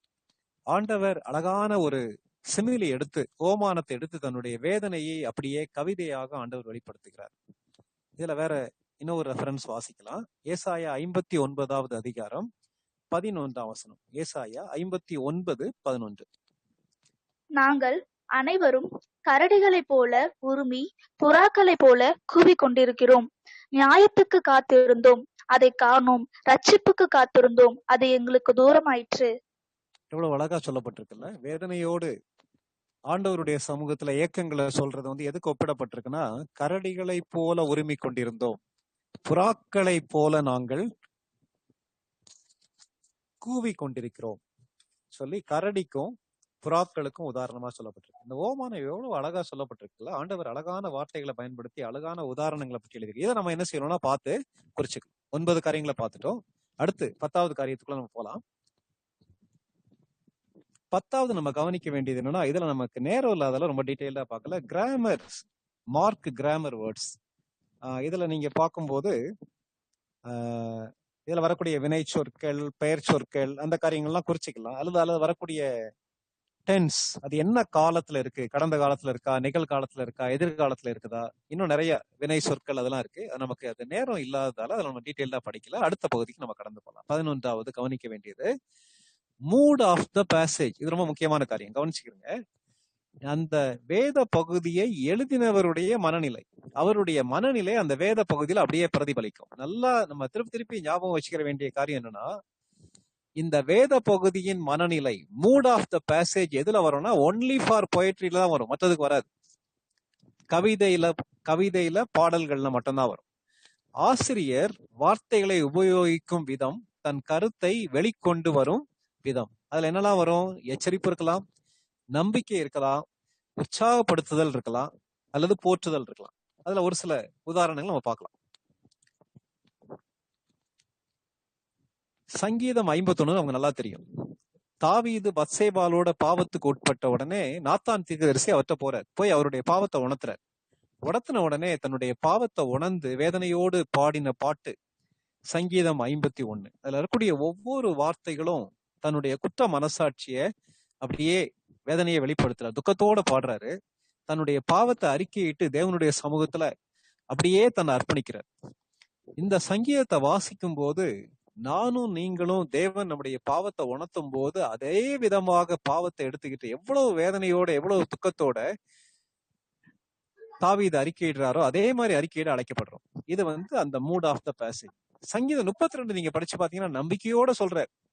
32:8 நமக்கு நல்லா தெரியும் இல்லையா? நான் உனக்கு போதித்து நீ நடக்க வேண்டிய வழியை உனக்கு காட்டுவேன், உன்மேல் என் கண்ணை வைத்து உனக்கு ஆலோசனை சொல்லுவேன் சொல்லி ஆண்டவர் மேல அவ்வளவு நம்பிக்கையா தேவன் நடத்துவார்ன்றதை பத்தி அவர் சொல்றார். சங்கீதம் 23 நமக்கு மனப்பாடமா தெரியும். கர்த்தரின் மேய்ப்பராயிருக்கிறார், நான் தாழ்ச்சி அடையேன். இந்த வசனங்கள் எல்லாம் என்ன சொல்லுது? நமக்கு ஒரு பெரிய என்கரேஜ்மெண்டா இருக்கு. அப்போ ஒவ்வொரு சங்கீதமும் அதே மாதிரி ஒவ்வொரு சங்கீதமும் அதை எழுதிய ஆக்கியோன் அல்லது எழுதினவ ஆத்தர் எப்படி வேதனையில கடந்து போனாரோ, எந்த சூழ்நிலையில கடந்து போனாரோ அந்த உணர்வுகளை அப்படியே கொட்டி எழுதியிருக்காரு. அது மூட் ஆஃப் த பேசேஜ். அதே மாதிரி நீங்க பிரசங்கி புத்தகம் எக்லீசியாஸ்டிஸ் நம்ம படிச்சு பார்த்தோம்னா எங்க பார்த்தாலும் மாயை மாயை என்று பிரசங்கி சொல்லுகிறான்னு சொல்லி வரும். அதுல அது என்னன்னா மாயை மாயை மீனிங்லெஸ் சொல்லி இருக்கும். நீங்க அதே மாதிரி இந்த பிரசங்கி உடைய புத்தகம் 2வது அதிகாரத்தை நீங்க படிச்சு பாத்தீங்கன்னா எல்லா மாயையும் மனதுக்கு சஞ்சலமா இருக்கிறது. லைஃப நான் என்ஜாய் பண்ணலாம்னு சொல்லி நிறைய ட்ரை பண்ணி பார்த்தேன், நிறைய பணம் சம்பாதிச்சு பார்த்தேன், நிறைய சாதனைகளை நான் உலகத்துல சாதிச்சு பார்த்தேன், நிறைய மியூசிக்கல் இன்ஸ்ட்ருமெண்ட்ஸ் எனக்கு இருந்தாங்க, நிறைய சிங்கர்ஸ் இருந்தாங்க, நிறைய காரியங்களை செஞ்சாங்க. ஆனா இது எல்லாத்தையும் செஞ்சுட்டு கடைசியில பார்த்தா ஃப்ரஸ்ட்ரேட்டட், நான் காற்ற கையில பிடிச்ச மாதிரி இருக்குன்னு சொல்லி எழுதுறாரு. அவர் அதுல எழுதும் போது ஹோப்லெஸ்ஸா முடிக்கல, அந்த இதுல கடைசி படிக்கும் போது சந்தோஷமா இருக்கும். அப்போ இது எல்லாமே அவருடைய உணர்வுகளை பிரதிபலிக்கக்கூடிய பகுதி. அப்ப நம்ம ஒரு பொயட்ரிய படிச்சோம்னா, மற்ற காரியங்களுக்கு நீங்க மூட் ஆஃப் த பேசேஜ் பார்க்காதுங்க, பொயட்ரிய படிச்சோம்னா மட்டும் அது என்ன மனநிலையில எழுதியிருக்காங்கன்னு சொல்லி பார்க்க வேண்டியது முக்கியம். சரி, 11 காரியங்கள் பார்த்துட்டோம். 11 காரியங்கள் நமக்கு மனசுல நிக்கும்னு நினைக்கிறேன். அதாவது அந்த இலக்கிய நடைய பார்த்தோம், திரும்ப திரும்ப வரக்கூடிய வார்த்தைகளை பார்த்தோம், இடத்தை குறிக்கக்கூடிய சொற்கள், அதே மாதிரி காலத்தை குறிக்கக்கூடிய சொற்கள், தெரியாத வார்த்தைகள், அது மாத்திரமல்ல ஓமை ஓமானம், கடைசியா இப்ப அந்த வேத பகுதியுடைய மனநிலை, கிராமர், இதெல்லாம் பார்த்துட்டோம். சரி, இது மாத்திரமல்ல, ஒரு வேத பகுதியை சரியா அப்சர்வ் பண்ணலுமானா அதுக்கு 7 கேள்விகள் கேட்கணும். நம்ம அதை பார்க்க போறோம். 7 கேள்விகள், 7 fact finding questions. 7 fact finding questionsனா என்ன? 7 கேள்விகள் கேட்டா அந்த பகுதி தரோவாயிரும். 7 கேள்விகள். அது என்னென்ன கேள்வி? முதல் கேள்வி, என்ன சொல்லப்பட்டிருக்கிறது? என்ன சொல்லப்பட்டிருக்கிறது? அந்த பேசேஜ அப்படியே ரத்ன சுருக்கமா ஒரே வார்த்தையில ஒரு வரியில சொல்றதுதான் இந்த 7 கேள்விகளுடைய தன்மை. 7 கேள்விகள்.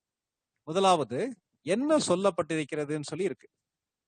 இப்போ ஒரு சம்பவத்துல நீங்க படிக்கிறோம்னு வச்சுக்கோங்க. ஒரு சம்பவம், ஃபார் எக்ஸாம்பிள் இப்போ கானா ஒரு கல்யாணத்தை பத்தி நம்ம படிக்கிறோம். நமக்கு அது யோவான் 2வது அதிகாரம் முதல் 11 வசனங்கள் வருது. அதை உங்களுக்கு மாதிரியா வச்சு நான் டீச் பண்ணலாம்னு சொல்லி நான் யோசிக்கிறேன். அதுல நான் பார்க்கும்போது என்ன போட்டிருக்கு, என்ன சொல்லப்பட்டிருக்கிறதுன்னு நமக்கு நல்லா தெரியும். இயேசு கிறிஸ்து கானா ஊர் கல்யாணத்துல தண்ணீரை திராட்சரசமாக மாற்றின அற்புதம் சொல்லப்பட்டிருக்கு. அதான் என்ன சொல்லப்பட்டிருக்கிறதுனா. என்ன சொல்லப்பட்டிருக்கிறது ஒரே வரியில அந்த சம்பவத்தை எழுதணும். சரி அண்ணா, இப்ப இது கவிதையில என்ன சொல்லப்பட்டிருக்கு? இப்ப சங்கீதம் 23 நம்ம படிச்சிருக்கோம். சங்கீதம் 23ல என்ன சொல்லப்பட்டிருக்கிறதுன்னு கேட்டா என்ன சொல்லுவோம்? தாவீது கர்த்தரை தன்னுடைய மேய்ப்பராக சித்தரித்து எழுதின சங்கீதம். என்ன சொல்லப்பட்டிருக்கிறது? அதான் சொல்லப்பட்டிருக்கு. சரி ஆனா இப்ப தீமோத்தேயுக்கு வரும். தீமோத்தேயு ஒரு இளம் வாலிபன், குறைந்த வயதிலேயே பிஷப்ன்ற அளவுக்கு திருச்சபையுடைய முக்கியமான பொறுப்புக்கு வர்றாரு. அவருக்கு பவுல் 1 தீமோத்தேயு 2 தீமோத்தேயு எழுதுறாரு. 2 தீமோத்தேயு பவுல் எழுதின கடைசி நிருபம். அதுல 2 தீமோத்தேயு 2வது அதிகாரம் 8 வசனங்கள் நீங்க படிச்சு பாத்தீங்கன்னா நிறைய காரியங்களை சொல்றாரு. பவுல் தீமோத்தேயுக்கு நிறைய அறிவுரை சொல்றாரு. என் குமாரனாகிய தீமோத்தேயுவே, நீ கிறிஸ்து இயேசுவில் உள்ள கிருபையில் பலப்படும் நிறைய சொல்றாரு. அப்ப அதுல பார்த்தோன்னா என்ன எழுதலாம்? பவுல் தீமோத்தேயுவுக்கு கொடுத்த அறிவுரை. அப்ப என்ன சொல்லப்பட்டிருக்கிறதுன்னா சம்பவத்துக்கு வேற மாதிரி வரும், கவிதைக்கு வேற மாதிரி வரும். அதே இது வந்து ஒரு நிருபத்துக்கு வேற மாதிரி வரும், தீர்க்க தரிசனத்துக்கு வேற மாதிரி வருமா, தீர்க்க தரிசனத்துக்கு வேற மாதிரி வரும். இப்ப தமஸ்குவை குறித்த பாரம் அப்படின்னு எழுதப்பட்டிருக்கும். அப்ப என்ன அர்த்தம்? தமஸ்கு மீது தேவன் என்ன காரியங்களை செய்ய போகிறார் என்பது எழுதப்பட்டிருக்கு. அப்போ என்னன்றது அதோடைய கண்டென்ட். ஓகே, சரி. ரெண்டாவது கவனிக்க வேண்டியது என்னன்னா, யாரை பற்றி சொல்லப்பட்டிருக்கிறது, யாரை பற்றி சொல்லப்பட்டிருக்கிறது, பீப்புள் இன் தட் பேசேஜ். இப்போ அந்த வேத பகுதியில யாரெல்லாம் வராங்களோ அவங்க எல்லாரையும் நம்ம எழுதிடலாம், குறிச்சிடலாம். இப்போ யாரை பற்றி சொல்லப்பட்டிருக்கிறதுனா, நமக்கு வந்து கானா ஒரு கல்யாணம் நமக்கு நல்லா தெரியும், நல்லா தெரிஞ்ச ஒரு வேத பகுதி. கானா ஒரு கல்யாணத்தை நீங்க நல்லா அந்த யோவான் 2வது அதிகாரம் முதல் 11 வசனங்களை நீங்க படிச்சு பாத்தீங்கன்னா, அதுல நிறைய கதாபாத்திரங்கள் வராங்க. யாரெல்லாம் வராங்க? முதல்ல இயேசு கிறிஸ்து அங்க இருக்கார், இயேசு கிறிஸ்துவுடைய சீஷர்கள் இருக்காங்க, இயேசு கிறிஸ்துவுடைய தாயாகிய மரியாள் இருக்காங்க, வேலைக்காரர் இருக்காங்க, யூதர்கள் இருக்காங்க, பந்தி விசாரிப்புக்காரன் அங்க இருக்கான், மணவாளன்னா மாப்பிள்ள, இவங்க எல்லாருமே இருக்காங்க. அப்போ ஒரு சம்பவம் சொல்லும் போது அதுல வரக்கூடிய கதாபாத்திரங்கள் எல்லாரையும் எழுதணும். சரி, ஆனா இப்போ சங்கீதம் 23 யாரை பற்றி சொல்லப்பட்டிருக்கிறதுனா அதுல என்ன எழுதுவோம்? சங்கீதத்தை எழுதினவர் யார் என்பதை எழுதுவோம். சங்கீதத்தை எழுதினவர் யார்? தாவீது. அதனால அந்த எழுதினவர் யாருன்னு தெரிஞ்சிச்சுன்னா யாருன்னு எழுதலாம், அல்லது எழுத முடியாது. இப்ப 2 தீமோத்தேயு படிக்கும் போது யாரை பற்றி சொல்லப்பட்டிருக்குன்னா, பவுல் தீமோத்தேயுக்கு எழுதினதை பற்றி சொல்லப்பட்டிருக்கு, பவுலை பற்றி சொல்லப்பட்டிருக்கிறது, தீமோத்தேயுவை பற்றி அதுல சொல்லப்பட்டிருக்கு. அதனால நம்ம சரியா புரிஞ்சுக்கணும். அடுத்து வந்து டைம் ஃபேக்டர். வென், எப்பொழுதுன்றது இந்த சம்பவம் எப்பொழுது நடந்தது. கானா ஒரு கல்யாணத்துக்கே மறுபடியும் நான் போறேன். கானா ஒரு கல்யாணம் இந்த யோவான் 2வது அதிகாரம் முதல் வசனம் எப்படி ஆரம்பிக்குது? 3ஆம் நாளிலே கானா ஊரிலே, கலிலேயாவில் உள்ள கானா ஊரிலே கல்யாணம் நடந்தது. அப்போ 3வது நாள், 3rd day, அதான் வந்து டைம். சரி, இப்போ வந்து சங்கீதம் 23 எப்போது எழுதப்பட்டது தெரியாது நமக்கு, எந்த டைம்ல எழுதுனாங்கன்னு சொல்லி தெரியாது. ஆனா ஸ்டடி பைபிள் நீங்க படிச்சு பாத்தீங்கன்னா சங்கீதங்கள், எந்தெந்த சங்கீதங்கள் எப்பொழுது எழுதப்பட்டதுன்னு சொல்லி எழுதப்பட்டிருக்கு. அதே மாதிரி 2 தீமோத்தேயு எப்பொழுது எழுதப்பட்டது? பவுல் தன்னுடைய விசுவாசத்துக்காக சிறைச்சாலையில் அடைக்கப்பட்டு தன்னுடைய மரண தண்டனைக்காக காத்திருக்கும் போது எழுதப்பட்டது. அதை நம்ம கான்டெக்ஸ்ட் படி படிச்சோம்னா அது அவ்வளவு சந்தோஷமா இருக்கும். இவ்வளவு கஷ்டமான சூழ்நிலையிலையும் தனக்கு கீழே வரக்கூடிய ஒரு யங் டிசைபிளுக்கு, ஒரு லீடருக்கு இவ்வளவு எழுத முடியுமா? நான் வந்து நல்ல போராட்டத்தை போராடினேன், ஓட்டத்தை முடித்தேன், விசுவாசத்தை காத்து கொண்டேன், எனக்கு நீதியின் கிரீடம் காத்திருக்கிறதுலாம் சொல்றாரு பவுல். அதான் அவர் எழுதின கடைசி நிருபம். அதுக்கு பிறகு ரோமாபுரியில அவருடைய தலையை வெட்டி கொன்னுட்டாங்கன்னு சொல்லி வரலாறு சொல்லுகிறது. அப்போ எப்போதுன்றது ரொம்ப முக்கியமான டைம் ஃபேக்டர். நேரடியாக நம்ம படிக்கிற பகுதியில இருக்கலாம், இருந்துச்சுன்னா நேரடியா நம்ம என்ன செய்யலாம், குறிச்சிக்கலாம். அடுத்து வந்து பிளேஸ் வேர்ட்ஸ், அல்லது எந்த இடத்துல வச்சு நடக்குதுன்றது, ஜியோகிராஃபி. எங்கே நடந்தது? இப்போ நமக்கு அந்த கானா ஒரு கல்யாணம் எடுத்தீங்கன்னா கலிலேயாவில் உள்ள கானா ஊரிலே அந்த திருமணம் நடந்தது, அதுல நேரடியாவே இருக்கு. இப்போ சங்கீதம் 23 தாவீது எங்கே இருந்து எழுதினார் நமக்கு தெரியாது. ஆனா 2 தீமோத்தேயு எங்கே இருந்தது எழுதப்பட்டதுன்னா பவுல் ரோமாபுரி சிறைச்சாலையிலிருந்து எழுதினார்ன்றது நமக்கு தெரியும். நேரடியா வரக்கூடிய காரியங்களை குறிச்சிக்கலாம், அல்லது இன்டர்பிரிட்டேஷன்ல ஸ்டடி பைபிளை பயன்படுத்தி மற்ற காரியங்களை குறிச்சிக்கலாம். அடுத்து வரக்கூடிய அந்த 2 questions, why and how questions வந்து மெயினா இன்டர்பிரிட்டேஷனுக்கு உரியது. நல்லா கூர்ந்து கவனிங்க, ஏன்னா இது கொஞ்சம் ஹெவியான ஸ்டஃப் தான். நமக்கு பல மணி நேரம் சொல்லி கொடுக்கறத ஒரு சில மணி நேரங்களை நான் சுருக்கி சொல்லி கொடுக்கறதால நீங்க நல்லா கவனிக்கலன்னா உங்களுக்கு புரியாது. Why and how. ஒய்ன்றது ரீசன் ஆர் பர்பஸ், ஹவ்ன்றது மெத்தட் ஆர் மேனர். ஒய்னா ரீசன். ஒய்ன்ற கொஸ்டின் மோஸ்ட்லி இன்டர்பிரிட்டேஷன்ல வரும்.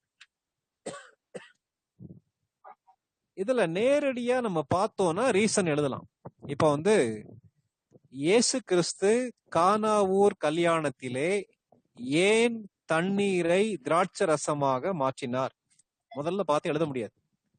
நீங்க அதை இன்டர்பிரேட் பண்ணும்போது, அர்த்தத்தை கண்டுபிடிக்கும் போது தாராளமா ஈஸியா எழுதிடுவீங்க. நேரம் தெரிஞ்சுன்னா எழுதலாம், அல்லது பின்னாடி எழுதலாம். ஏன் தாவீது கர்த்தரை தன்னுடைய மேய்ப்பராக எழுதுகிறார்? ஏன்? அதுலயே அந்த அந்த அதிகாரத்திலேயே வந்து நிறைய பதில்கள் இருக்கு.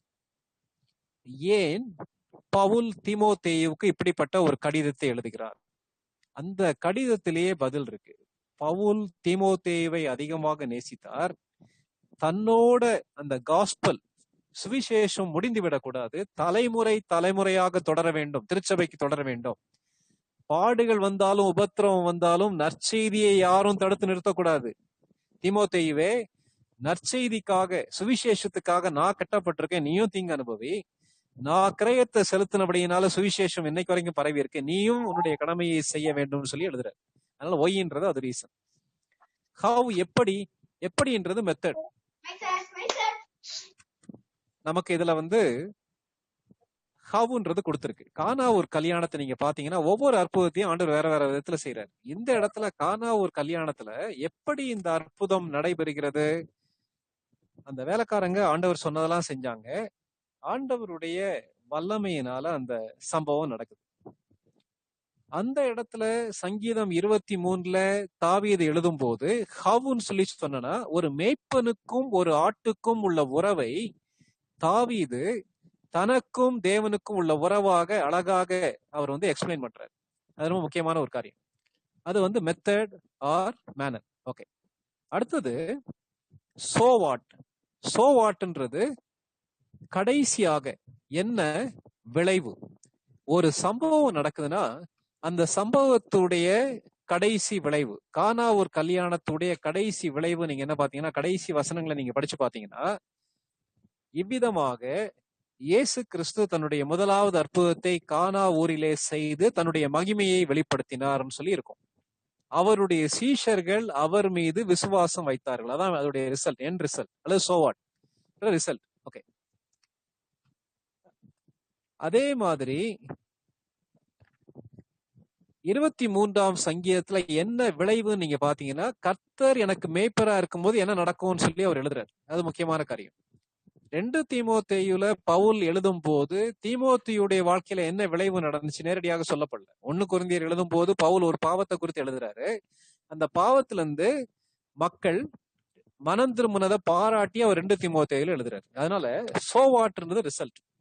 வாட்னா என்ன சொல்லப்பட்டிருக்கிறது, ஹூனா யாரை பற்றி சொல்லப்பட்டிருக்கிறது, வென்னா எப்பொழுது நடந்தது, எப்போது அந்த காரியம் சொல்லப்பட்டது, வேர்னா எங்கே, ஒய்னா ஏன், ஹவ்னா எப்படி, சோவாட்னா என்ன விளைவு. இந்த காரியங்கள் எல்லாவற்றையும் நம்ம பார்த்து குறித்து கொள்ளும்படியாக நம்ம அழைக்கப்பட்டிருக்கோம். ரொம்ப முக்கியமான ஒரு காரியம். சரி, இப்போ வந்து நம்ம அப்சர்வேஷன் ஆல்மோஸ்ட் வந்து ஓவர் ஆயிடுச்சு. கவனிக்க வேண்டிய 10 காரியங்களை பார்த்தோம், கேட்க வேண்டிய 7 கேள்விகளை பார்த்தோம். நம்ம என்ன செய்ய போறோம்னா, ஒருவேளை இன்னைக்கு ராத்திரி நீங்க நேரம் எடுத்து ஒரு அசைன்மெண்ட் நான் உங்களுக்கு கொடுக்கலாம்னு சொல்லி யோசிக்கிறேன். அடுத்த ஸ்லைட்ல நம்ம பார்க்க போறோம் ஒரு அசைன்மெண்ட். என்ன அசைன்மெண்ட்னா, அப்சர்வேஷன் அசைன்மெண்ட். மத்தேயு 9வது அதிகாரம் 27ஆம் வசனத்துல இருந்து 31ஆம் வசனம் வரைக்கும் தயவு செய்து குறிச்சுக்கிறேன். மத்தேயு 9 27ல இருந்து 31. நீங்க என்ன செய்ய போறீங்கன்னா, இந்த பகுதியை வந்து ஜெபத்தோட ஒரு 4 முறையாவது வாசிக்க போறீங்க, ஜெபம் பண்ண போறீங்க. ஆண்டவரே எனக்கு இதுல இருந்து கற்றுத்தாங்கன்னு சொல்லி ஜெபம் பண்ணுங்க. அதுக்கு பிறகு நம்ம ஏற்கனவே ஒரு பட்டியல் பார்த்தோம் இல்லையா, கவனிக்க வேண்டிய காரியங்கள், இலக்கிய நடை, அதே மாதிரி நிறைய காரியங்கள் பார்த்தோம். திரும்ப திரும்ப வரக்கூடிய வார்த்தைகள், டைம் வேர்ட்ஸ், பிளேஸ் வேர்ட்ஸ், தெரியாத வார்த்தைகள், மெட்டஃபார், சிமிலி. அதுக்கு பிறகு மூட் ஆஃப் த பேசேஜ் பொயட்ரியா தான் வரும். வந்து கடைசியா நம்ம 7 கேள்விகள், இந்த பகுதியில என்ன சொல்லப்பட்டிருக்கு, யாரை பற்றி சொல்லப்பட்டிருக்கு, எப்பொழுது நடந்ததெல்லாம் நீங்க எழுதிட்டு உங்களுடைய குரூப் லீடருக்கு நீங்க சப்மிட் பண்ணலாம். நம்ம இதோட வந்து இந்த பர்சனல் பைபிள் ஸ்டடி அப்சர்வேஷன் முடிக்கிறோம். நம்ம ஜெபம் பண்ணி முடிச்ச பிறகு உங்களுக்கு எதுவும் கேள்விகள் இருக்குமானா நீங்க தாராளமா கேட்கலாம். இப்ப நம்ம ஜெபம் பண்ணி இந்த செஷனை வந்து கம்ப்ளீட் பண்ணலாம். கண்களை மூடி தலைகளை தாழ்த்தி ஜெபிக்கலாம். பரிசுத்தமுள்ள ஆண்டவரே, இந்த அருமையான நாளுக்காக நன்றி செலுத்துகிறோம். தனி வேத ஆராய்ச்சியில நாங்கள் அப்சர்வேஷன் குறித்து நாங்கள் இப்ப படிச்சோம். இதை கற்றுக்கொண்டிருக்கிற தம்பிமார் தங்கைமார் இதை சரியாக புரிந்து கொள்ள, தங்களுடைய வாழ்க்கையில நடைமுறைப்படுத்த அவர்களுக்கு கிருபை தாரும். தொடர்ந்து எங்களோடு பேசும். எங்களுடைய சந்தேகங்களை பரிசுத்த ஆவியானவர் தீர்த்து வைக்க வேண்டும்னு நாங்கள் ஜெபிக்கிறோம். இயேசுவின் நாமத்தில் வேண்டிக் கொள்கிறோம் பரமபிதாவே. ஆமென். ஆமென்.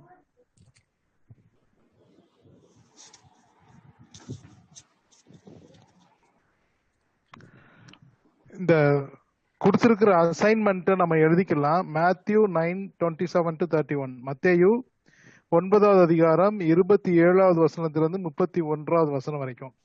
இப்போ அண்ணன் டீச் பண்ண மாதிரி அந்த திரும்ப திரும்ப வரும் வார்த்தைகள், அப்புறம் பிளேஸ், இடத்தை குறிக்கும் சொற்கள், காலத்தை குறிக்கும் சொற்கள், அப்புறம் 7 fact finding questions, who, when, where, அப்படி இந்த இதை வந்து நீங்க ஒரு ஒயிட் ஷீட் எடுத்து மேல வந்து பைபிள் போர்ஷனை எழுதிக்கோங்க.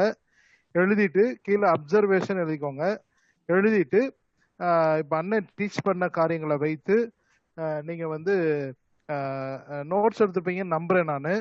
அதுல எதெல்லாம் ஒரு போர்ஷன்ல பார்க்கணும்னு சொன்னாங்களோ அது எல்லாத்தையுமே வந்து நீங்க பார்த்து எழுதி வச்சுக்கிட்டது நல்லது. எழுதி போட்டோ எடுத்து உங்க லீடருக்கு அனுப்பும்படியாக கேட்டுக்கொள்கிறோம். இது வந்து எப்படின்னா ஏதோ 2 மணி நேரம் மெசேஜ் கேட்டு போயிட்டோன்னு இல்லை, அதுக்கப்புறமா இதை நம்ம வந்து ப்ராக்டிஸ் பண்ணி பார்க்கணும், நடைமுறைப்படுத்தி பார்க்கணும். ப்ராக்டிஸ் பண்ணி பார்க்கணும், பயிற்சி எடுத்து பார்க்கணும். அதுக்கு தான் இந்த போர்ஷன்ல இன்னைக்கு நீங்க இப்போ 6:30 ஆகுது, ஒரு 7:30 to 8:30 உட்காந்து இருந்து அதை எழுதி நீங்க வந்து அனுப்புனீங்கன்னா உங்களுக்கு பிரயோஜனம், எங்களுக்கும் அது உற்சாகமா இருக்கும். அதனால தயவு செய்து எல்லாரும், இன்க்ளூடிங் லீடர்ஸ் எல்லாருமே இதை வந்து எழுதிடணும்னு சொல்லி நாங்க ஆசைப்படுறோம். அப்புறம் இந்த அனோட்டேஷன் ஒன்று இருக்குது. இந்த பவர் பாயிண்ட் போடும்போது யாரோ அந்த பிங்க் கலர்ல டாட்டாலாம் வச்சுக்கிட்டு இருந்தீங்க. நாங்கள் கிளியர் பண்ணி விட்டதுக்கு அப்புறமும் தெரியாம நடந்துருந்துச்சுன்னா ஓகே, தெரிஞ்சு பண்றவங்களா இருந்தீங்கன்னா அவங்க நாளைக்கு ஜாயின் பண்ண வேணாம், அந்த ஜூம் மீட்டிங்ல நீங்க ஜாயின் பண்ண வேணாம். Please, I request you. நீங்க விளாடுறதுக்காக நாங்கள் அதை நடத்தல, ரொம்ப கஷ்டப்பட்டு நடத்துறோம். நான் இங்க கிளீன் பண்ணி விட அனோட்டேஷன்ல யாருன்னு தெரியல, அது தெரியாம இருந்துச்சுன்னா ஓகே, ஒன்றும் பிரச்சனை இல்லை. தெரிஞ்சுக்கிட்டே அதை நான் கிளிக் பண்ணிக்கிட்டே இருந்தேன், அந்த பிங்க் கலர்ல வந்துச்சு. அதை பண்ணவங்க நாளையில இருந்து ஜூம் மீட்டிங்ல ஜாயின் பண்ண வேணா, இந்த சீரீஸ்ல இருந்து யூ கேன் குவிட். ஏன்னா உங்களுக்கு இதுல கலந்து கொள்ற விருப்பம் இல்லாம கலந்து கொள்றீங்கன்னு நான் நினைக்கிறேன். சீரீஸ் 1 மாதிரி நாங்க எதிர்பார்க்கல, ரொம்ப விருப்பத்தோட ஆண்டவருடைய வார்த்தை எப்படியாவது கற்றுக்கொள்ளணும்னு விருப்பம் இருக்கவங்க மட்டும்தான் இன்னைக்கு நாங்க கலந்து கொள்ளணும்னு சொல்லி ஆசைப்படுறோம். Thank you so much. இப்போ வந்து கொஸ்டின்ஸ் டைம். ஒருவேளை உங்களுக்கு இந்த அப்சர்வேஷன் இன்னும் கண்டிப்பா ஃபர்ஸ்ட் டைம்னால ரொம்ப ஃபுல்லா ஐடியா வந்திருக்காது, முழுசா புரிஞ்சிருக்கும்னு சொல்லியும் சொல்ல முடியாது. ஓரளவு புரிஞ்சதை வச்சு நீங்க ட்ரை பண்ணுங்க. குழந்தை தத்தி விழுகிற மாதிரி தான், அதுக்கப்புறமா கத்துக்கலாம். இப்போ ராஜபாலன் அண்ணன் அவைலபிளா இருக்காங்க. நீங்க வந்து உங்களுடைய கேள்விகள் இல்ல ஒண்ணு இதுல இந்த விஷயம் எனக்கு சுத்தமாவே புரியல அப்படின்னாலும் யூ கேன் ஆஸ்க். இல்ல ஏதாவது டவுட் இருந்தா அதையும் நீங்க வந்து கேட்கலாம். தாராளமா நீங்க கேட்கலாம். வந்து அதே மாதிரி ஒருவேளை வந்து உங்களுடைய பேரை சொல்றதுக்கு நீங்க கூச்சமா அந்த மாதிரி எதுவும் ஃபீல் பண்ணீங்கன்னா தாராளமா நீங்க சேட்லயும் யாருக்கு அந்த ஹோஸ்ட் அவங்களுக்கு நீங்க அனுப்பலாம். தம்பி வந்து எனக்கு அதை அனுப்புவாங்க. தயவுசெய்து சந்தேகத்தோட போக வேண்டாம். தாராளமா நீங்க வந்து உங்களுடைய இதை அன்மியூட் பண்ணிட்டு பேசலாம்ல ஷெல்டன். அவங்க கண்டிப்பா அவங்க கை ரைசிங் ஹேண்ட் ஏதாவது போட்டாங்கன்னா அன்மியூட் பண்ணி விடுறோம். நீங்க வந்து பேச விரும்புனீங்கன்னா அதுல இந்த உங்க இதுல ஆப்ஷன்ல வந்து ரைசிங் ஹேண்ட் ஒன்னு இருக்கும், அதை நீங்க அழுத்துனீங்கன்னா வந்து ஷெல்டன் அண்ணன் உங்களுக்கு அன்மியூட் பண்ணுவாங்க, நீங்க கேள்விகள் கேட்கலாம். இது வந்து உங்க time. It's time to Clinton. Hello Clinton இல்லையோ? ஹலோ, நெட்வொர்க் பேசோ. சரி, நம்ம ஒரு ப்ரேயர் பண்ணி முடிச்சிருவோம். ப்ரேயர் பண்ணிட்டு அகைன் நம்ம வந்து ப்ரேயர் பண்ணிட்டு வில் கோ ஃபார் கொஸ்டின் அவர். பரிசுத்த பிதாவே, நீங்கள் கற்றுக் கொடுக்கிற காரியங்களுக்காக நன்றி செலுத்துகிறோம். ஆண்டவரே கர்த்தாவே, பரிசுத்த ஆவியானவர் அவர்களை சகல சத்தியத்துக்குள்ளும் வழி நடத்துவார் போட்டிருக்க சாமி. ஆண்டவரே, உம்முடைய வேதத்தை கற்றுக் கொடுக்கவும், ஆண்டவரே உம்முடைய வேதத்தின்படி ஆராயவும், ஆண்டவரே எஸ்ரா தன்னுடைய இருதயத்தை பக்குவப்படுத்துவது போல இங்க இருக்கிற அருமையான இளம் உள்ளங்களுக்காக ஜெபிக்கிறேன் சாமி. ஆண்டவரே கர்த்தாவே, அவர்களும் தங்களுடைய வாழ்க்கையில வேதத்தை கற்றுக்கொள்ளக்கூடிய இருதயத்தையும் வாஞ்சையும் தாரும் சாமி. நீர் கற்றுக் கொடுக்கும்படியாக ஜெபிக்கிறோம். சந்தேகங்களை நிறைவாக்கி தாரும். இன்றைக்கு கற்றுக் கொடுத்த காரியங்களுக்காக ஸ்தோத்திரம் சாமி. ஃபர்ஸ்ட் டைம் நிறைய பேர் கேட்டிருப்பாங்க ஆண்டவரே. ஆண்டவரே அவர்களுக்கு ஆண்டவரே நீர் புரிய வைக்கும்படியாக ஜெபிக்கிறோம். அண்ணனுக்காக நன்றி செலுத்துகிறோம்.